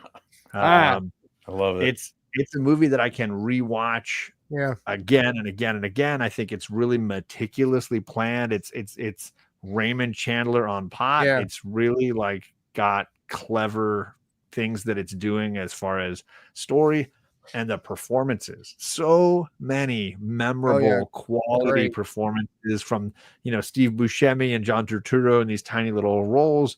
Yeah. Obviously to Goodman and obviously The dude. dude himself. I don't know that Jeff Bridges can ever do anything else without having some fragments of this performance leak out. I saw this in the theater because I loved Fargo so much. I was like, oh, the next movie from these guys I got to go see. And me and my best buddy were the only guys in the theater. Mhm. We were the only people in the screening, and we were laughing. We each took a row and we were just laughing our butts off. It's gore. It is very similar to a Raymond Chandler novel. And I think it's their ode to like detective stories. And he's this is a very down on his luck guy who just the only thing good in his life is bowling. And he gets wrapped up in a bit of a mystery. White Russians. That's what I love about it. Bowling. And because he's wrapped up in this mystery, he feels the need to solve it. And so he's kind of like a really pathetic amateur gumshoe. And he's got some crazy friends, and the people that are wrapped around this mystery at all sides all have their own sides that they're playing, but very funny. And again, a great performance. Sam Elliott as the narrator, so good. His voice, I could listen to him do anything. And the fact that he's narrating this phenomenal mystery is so good. And yeah, it gives me Raymond Chandler on weed vibes, and it works on all the levels for me on that level. What's going on? Super Russ is in the chat. How you doing, buddy? Oh, up late. Yeah, he did car commercials too. Who Bridges? No, Sam Elliott. Sam Elliott. He did Dodge Ram trucks. Right. He was the voiceover guy for that. I didn't mention Julianne Moore. Even David Thewlis, who's a really great actor that I like from a lot of different things, has this random little role in there. There's so many actors who just have like a one scene part and do something kind of fun and funny with it. But this is for me the most rewatchable Coen Brothers movie, in that I can just put it on and watch any sequence, and almost every scene is hilarious. Almost every scene. There's so many moments that play on expectation. When the dude sees the villain on a phone call, writing on the pad of paper, and the villain leaves, and the dude goes over because he wants to like use the trick where you rub gently with the pencil on the paper to kind of read what is indented and what was the guy writing. Can I get that address where I've got to go? And he does it. It's just a drawing of a dick. Like it's all it is just a penis. Like what a great moment that is so like true to maybe real life. The guy had just been doodling while he was on the phone. He don't forget to go to and then he took the scrap of paper with him, and the dude is like, "Oh, I'm gonna like figure out what it is." And it's just a dick. It's those kind of moments work for me. And then there's 2 or 3 dream sequences when the dude gets knocked unconscious and he has these bizarre, wild Saddam Hussein filled dreams about bowling. I think there's just a lot going on in this movie that I think is easy to overlook. And In-N-Out Burger. And In-N-Out Burger. So many things to enjoy. I think I mentioned Julianne Moore, really great. So fun movie. Don't F with the Jesus. Don't. Yeah, definitely. I'll take that gun away. I'll stick it up your ass and pull the trigger till it goes kick. So good. Yeah. So many. And then, even Philip Seymour Hoffman in a funny little odd, brown nosing side role in this. Right. So lots of great performances. So there you go. 32 for Matt. Okay. Now we're back to something totally different than what we've been talking about all night. So if you get the shirt, you'll get the movie. I don't know my vision. Is that Gremlins? My vision's not good enough for this. Yeah, that's definitely Gremlins. It is Gremlins. But what is he doing? Oh, Singing in the Rain. Yes. So it's Singing in the Rain. I was gonna type Gremlins, but okay. No, it's Singing in the Rain. I mean, wow, a classic, absolutely iconic movie. Classic. The most iconic movie ever. And wait, wasn't that? Did they? Don't say that because we have 31 more picks ahead of this, Matt. It was not black and white, or did they color it? No, it's in color. It's in color. It's 1952, so it was in color. Yeah, it was 1952, directed by Gene Kelly and Stanley Dolan. Yep, Dolan. How you pronounce it? Yeah, and but that's a cool T-shirt. Just a great. So what is it? What is it about this movie? Because I would not have expected this to make your list. Yeah, I wouldn't have either. Yeah, it is just a great movie and everything. Obviously, the songs are phenomenal. I sing "Make 'Em Laugh" almost every month or so. I'm just walking around singing "Make 'Em Laugh, Make 'Em Laugh." I mean, Or it's a Singing in the great Rain. song. And it's like We don't get iconic. enough rain in California for that. Yeah, it's iconic, you know. I mean, with the Singing in the Rain, the song. Yep. And that Debbie Reynolds. Debbie Reynolds, so good, right? Yeah. Yep.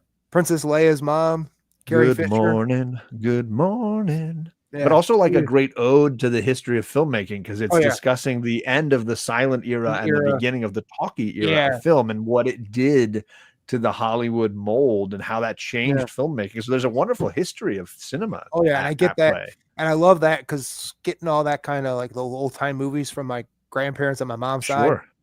You know, they had cable, so I'd watch just about anything. I'd stay up late when we go over there to spend the night or something. I'd stay up late just watching the TV, even when I'm a little kid. That movie was on all the time. I don't care if the movie was good, bad, or indifferent. I would watch it. You know, I'd be watching that, Shop Around the Corner, all those old movies. You know, just loved all those old timey movies.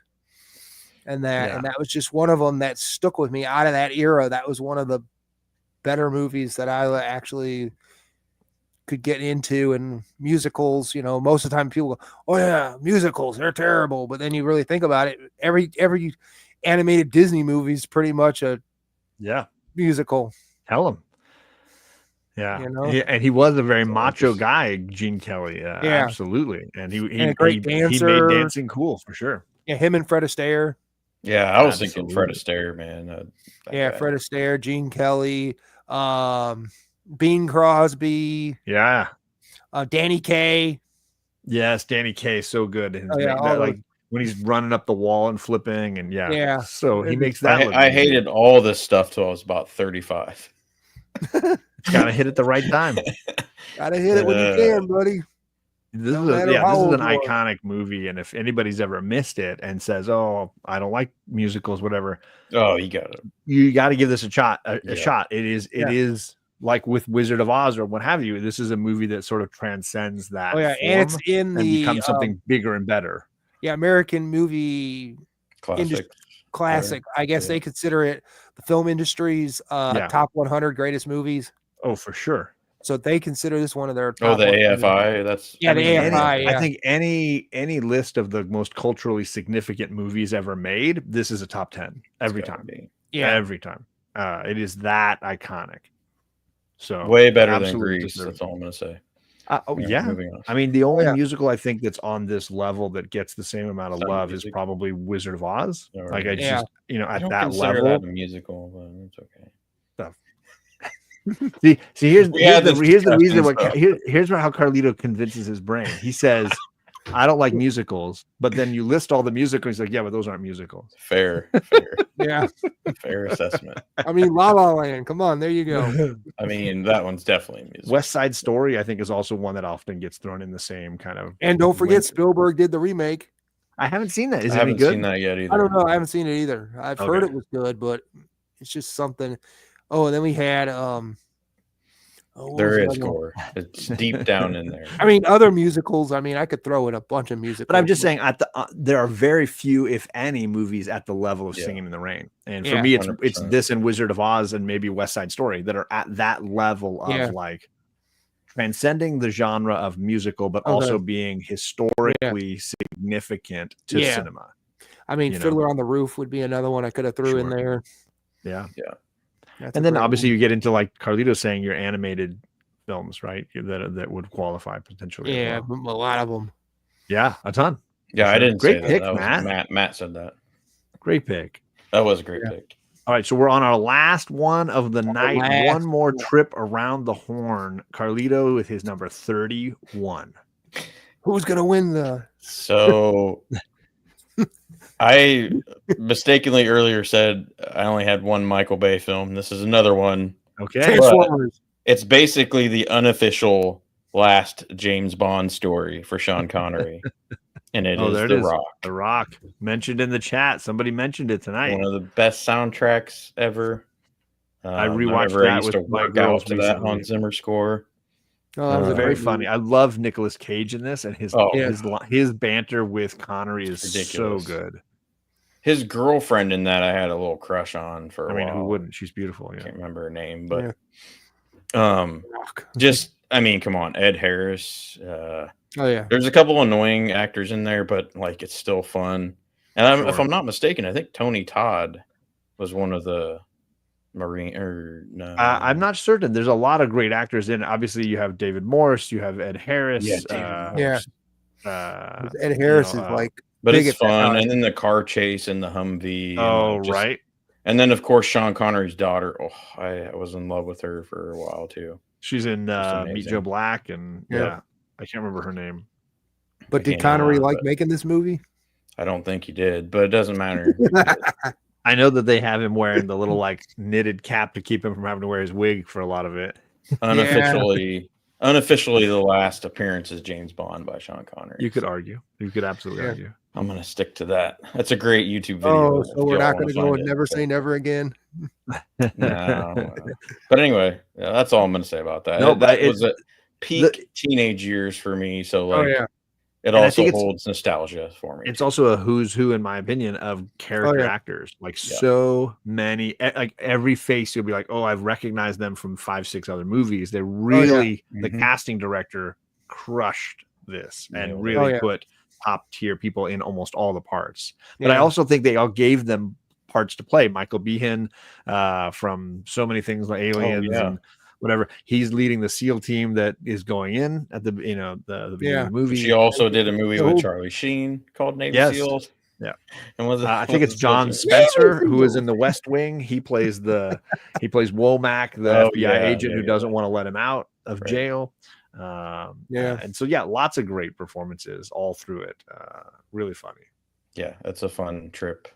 Yeah, fun little trip. And as Michael Bay movies always are, beautifully photographed and quality construction, editing, action sequences really strong. And I remember going to Alcatraz after that film and came out too, and that was kind of cool. And I think overall, I would agree. This is, if I were going to have a Michael Bay movie on my list, it would probably be the two that you picked in the order that you picked them. And that's it. That's all for Michael Bay.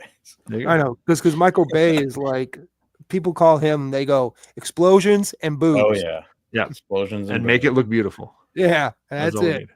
I agree, Gore. If Megan Fox had been in it, it just would have been a trifecta. She probably wasn't even born yet. No, I don't think. Probably not. Not Jennifer Connelly. Put Jennifer Connelly in instead. Oof. I mean, Jennifer Connelly never ages. So no, not really. Nope. She doesn't. She doesn't. I don't know. All right. Well, I promised a Ron Howard film, and that's what I'm finishing with tonight. And Carlito picked it because it is Apollo 13. Great. I love this movie. He's got a bunch of films that I love. This one I think is just so. Every sequence is really tightly done. Every actor is perfectly cast. You know, there's so many great. You know, Kevin Bacon and then Paxton and Gary Sinise in a great role. Obviously, Ed Harris and Tom Hanks, and it's just top to bottom. Kathleen Quinlan as his wife. Yeah. It's just it is wall to wall, chock-a-block with quality performers given opportunities to do something on screen in their time that they're sharing it, and then the palm sweating tension. You know, the critique I heard of this movie when it came out is that everybody's like, "How is this movie going to be entertaining? We know how it ends. Watch it." Because you're going to sweat bullets all through this movie. It's the prime example of a filmmaker being able to subvert your expectations because you don't know all the details of how they survived. You don't know how they solve all the problems they solve and what they go through. You know, that's the crux of this story. And that's what makes it so riveting. It is absolutely just top tier filmmaking, and it shows what Ron Howard can do. And Tom Hanks should have won the award. I mean, I like this performance more than Forrest Gump as far as what he does on screen. I know that Forrest Gump gives him obviously front and center. He carries the entire movie, and this is an ensemble film, so I can understand why that would be the performance. I don't think it bests Philadelphia. I think Philadelphia is a performance that's worthy of an Oscar. To win 3 in a row, still never seen Philadelphia. So I mean, watch it. Great movie, especially great for soundtrack. Denzel. I think Denzel in that movie gets overshadowed, and I think he's got the harder Yeah. role in Really? some ways. The same way that I You know think Tom what? Cruise in Rain Man, I think, has the Damn, harder that role. might be the only yeah. Denzel movie I haven't seen. Denzel is great. He's the lawyer Jeez. who is he's homophobic. He's not comfortable around gay people, but he's representing this guy in court and has to overcome some of his Yeah. prejudice and some of he's never been exposed to these things. He's a macho man's man, and he's got family and kids at home, and he's representing this guy. And it's the 80s. He's not comfortable with it. And he wants to wash his hands every time he touches him, and it's a very interesting look at that time in history. Back to Apollo 13. Yeah, it's just great. It's just great top to bottom. Music's really strong. Oh yeah. Special effects are really strong, and then the way they handle the story, it's just absolutely great. Yeah, I've heard one of the original guys that was in the plane, that was in the shuttle or whatever, talk on TV because he was from Mississippi. Okay. So he was there and was talking about the whole thing of like what happened, and they interviewed him around the time the movie came out. Yeah. In that. And all right, lots of love in the chat for this as well, talking about creating tension, taking a true story and like packing in it. It was one of my probably favorite like, I guess if you count that out of like what was that other movie that they did early 80s? Right Stuff. Space Cowboys. Yeah, space travel films about the NASA. About NASA and that. That was probably the best one they did, better than Right Stuff, even though Right Stuff, I think, won the Academy Award, I think. It was nominated. I don't think it won Best Picture, but it was nominated for a ton of stuff. I think if you like this kind of stuff, there's a really great movie called, I think it's called Man on the Moon. And it just chronicles all the landings on the moon and how those things went, and from the perspective of the 12 people that ever did it and were ever to walk on the moon. It's a really phenomenal, big, nonfiction book if you can handle that kind of stuff or listen to audio tapes. Man on the Moon was great. It had a lot of interviews with the astronauts that were alive and their experiences, and the political side of like who gets picked and how they get picked and what happens, and the fact that only one scientist ever made it of the 12 astronauts. It was 11 pilots and one scientist. And which I think is very fascinating. And ever since Apollo 13 and their incident, we only had 2 shuttles blow up. One going up and one coming back in. There's a lot of rare accidents, but when they happen, it's obviously very intense. Very sad, yeah. All right, so that is my last pick, which takes us to you, Matt, your final pick. You're talking Ron Howard. I got Ron Howard in 1973. Ooh. In a movie with Wolfman Jack, of all people. Okay. And Harrison Ford. Harrison Ford playing a character that was in it for a short period of time. One of his first roles. Yes. Because he was building sets at the time on there. And American Graffiti. Awesome movie. Great movie. One of Lucas's first movies that got him basically the opportunity later on to do Star Wars. Yes, sir. By doing that. So this led to what? THX 1138 and then Star Wars. And I have that somewhere. Gore's saying The Right Stuff is fantastic. Yeah, it is a phenomenal movie. But it's loved by everybody, this movie. Lucas, what did he budget it at? $750,000. I mean, it was pennies for, it was almost nothing. Yeah. And it was produced by Francis Ford Coppola. Yes, that whole group, they were all interconnected. Those filmmakers, on the West Coast filmmakers, it was basically Coppola, Lucas, and Spielberg. They were like a crew. Lucas wrote it along with Willard Hook. Yes, Hook and Gloria Katz. Yeah, the 3 of them did it together, and that was and she produced a lot of stuff with Lucas over the years. Yeah, she did that. But you talk about Ron Howard, Richard Dreyfuss, Charles Martin Smith, who you guys have seen in Untouchables, Cindy Williams, and of course Harrison Ford. This great cameo from Harrison Ford, Candy Clark, Bob Hopkins, or Bo Hopkins. Bo Hopkins was in it. all kinds. Shame Very to say, I funny. haven't It seen was the that one either. original, So. like Dazed and Confused, like high school is Mhm. ending. What's the Basically, real world gonna yeah, be? And it was basically capturing a time and a Lucas place. doing what he was taking what he did Yeah, in the 50s his of 50s experience. just driving around, because I've read his autobiography a bunch of times, Lucas, Okay. and that back in school. But he ended up like, that was what he said. We did this like driving. We would just go through town and we just drive around, cruise. Back when you could do cruising, cruising was a thing back then. Suzanne Summers was she was in the movie as well. Huh. Yeah. And who'd she play? She played the blonde in the T-Bird. There you go. And Kathleen Quinlan, who was in Apollo 13, is in this as well. The Yes. wife of Tom Hanks in that is in American Graffiti as well. Yeah, and Wolfman Jack was the guy who gave like the whole famous line in the movie kind of thing. And then I mean, he's got a lot of lines in the movie. I'm trying to remember the famous line. It's the speech he gave, like the when he finally meets Richard Dreyfuss or whatever, and he gives him that speech, sort of like what it was the same thing that Kevin Smith did in Mallrats, where Stan Lee's speech. Stan Lee at the gives end. him that. It was the same thing. It was like his Wolfman Jack moment.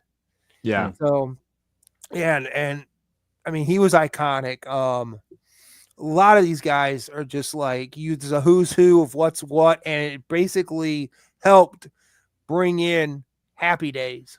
Oh, for sure. Because there was another show, because that's what that movie came out and it was like popular, and then they decided to do Happy Days but named it something else, and it was turned down. So they put it in another show they were doing, like some miniseries kind of thing, and had it as like a TV it's an unofficial spinoff per se, and it was called The Cuttinghams. The little part that was in there, it was all about them. And then all of a sudden they saw that and it was like, okay, this works. Boom, green light. Happy Days is born out of this movie. Then they do the sequel, which not so great, but Joni Los Chachi. I mean, it's just like, a lot of things came out of American Graffiti for sure, like that. Yeah. And of course, the music, you can buy a 2-disc CD set. I think I have it in my collection of just the songs from this, because there are so damn many. It's like Good Morning Vietnam, as far as just being chock-a-block with this era music. Cindy so Williams, beautiful. Spoiler: Cindy Williams and him do get married, and they're married in the second movie. So, and it's like how everybody else like leaves the town. Like some of the guys go off to war and all that kind of stuff. That's a great point, Gore. Maybe the trilogy, I mean, not a trilogy, but maybe there's a bunch of these era films, right? These films about finishing high school, starting college, that whole time in life, right? Yeah. Becoming an adult, those coming of age, adulthood stories, for sure. It's a very common theme. Yeah. Coming of age movie. It's a real good movie. Yeah. St. Elmo's Fire could fall into that same category. That was a good movie too. Great stuff. Awesome, guys. We did it. We're under 2.5 hours, which I was worried we'd be well over the 2.5 hour mark. So we came in. I tried to shut up as much as I could. So I'll try to keep us to 2 hours if I can on the regular, but sometimes these conversations, they go where they go, and it's a lot of fun. Huge thank you to everybody in our chat tonight, because they were definitely keeping it together for us and throwing in some great comments all around. So huge thank you to all you guys. Our goal is to still do 3 more of these when they fall, whichever Saturday night we can kind of fit it in. From here on out, we're definitely going to keep rolling. So expect more of these. If you hit the notification and subscribe to all of us, I'm sure we'll be posting things on Instagram when we do another one of these. So there will be more. I appreciate it. Oh, yes. And thank you, Matt, and thank you, Carlito, for continuing to have fun doing this, because this is been very enjoyable. Oh, yeah. I love it. I'm loving it. Awesome. All right. Well, thanks, everybody, and we'll see you guys all again next time. All righty. Peace.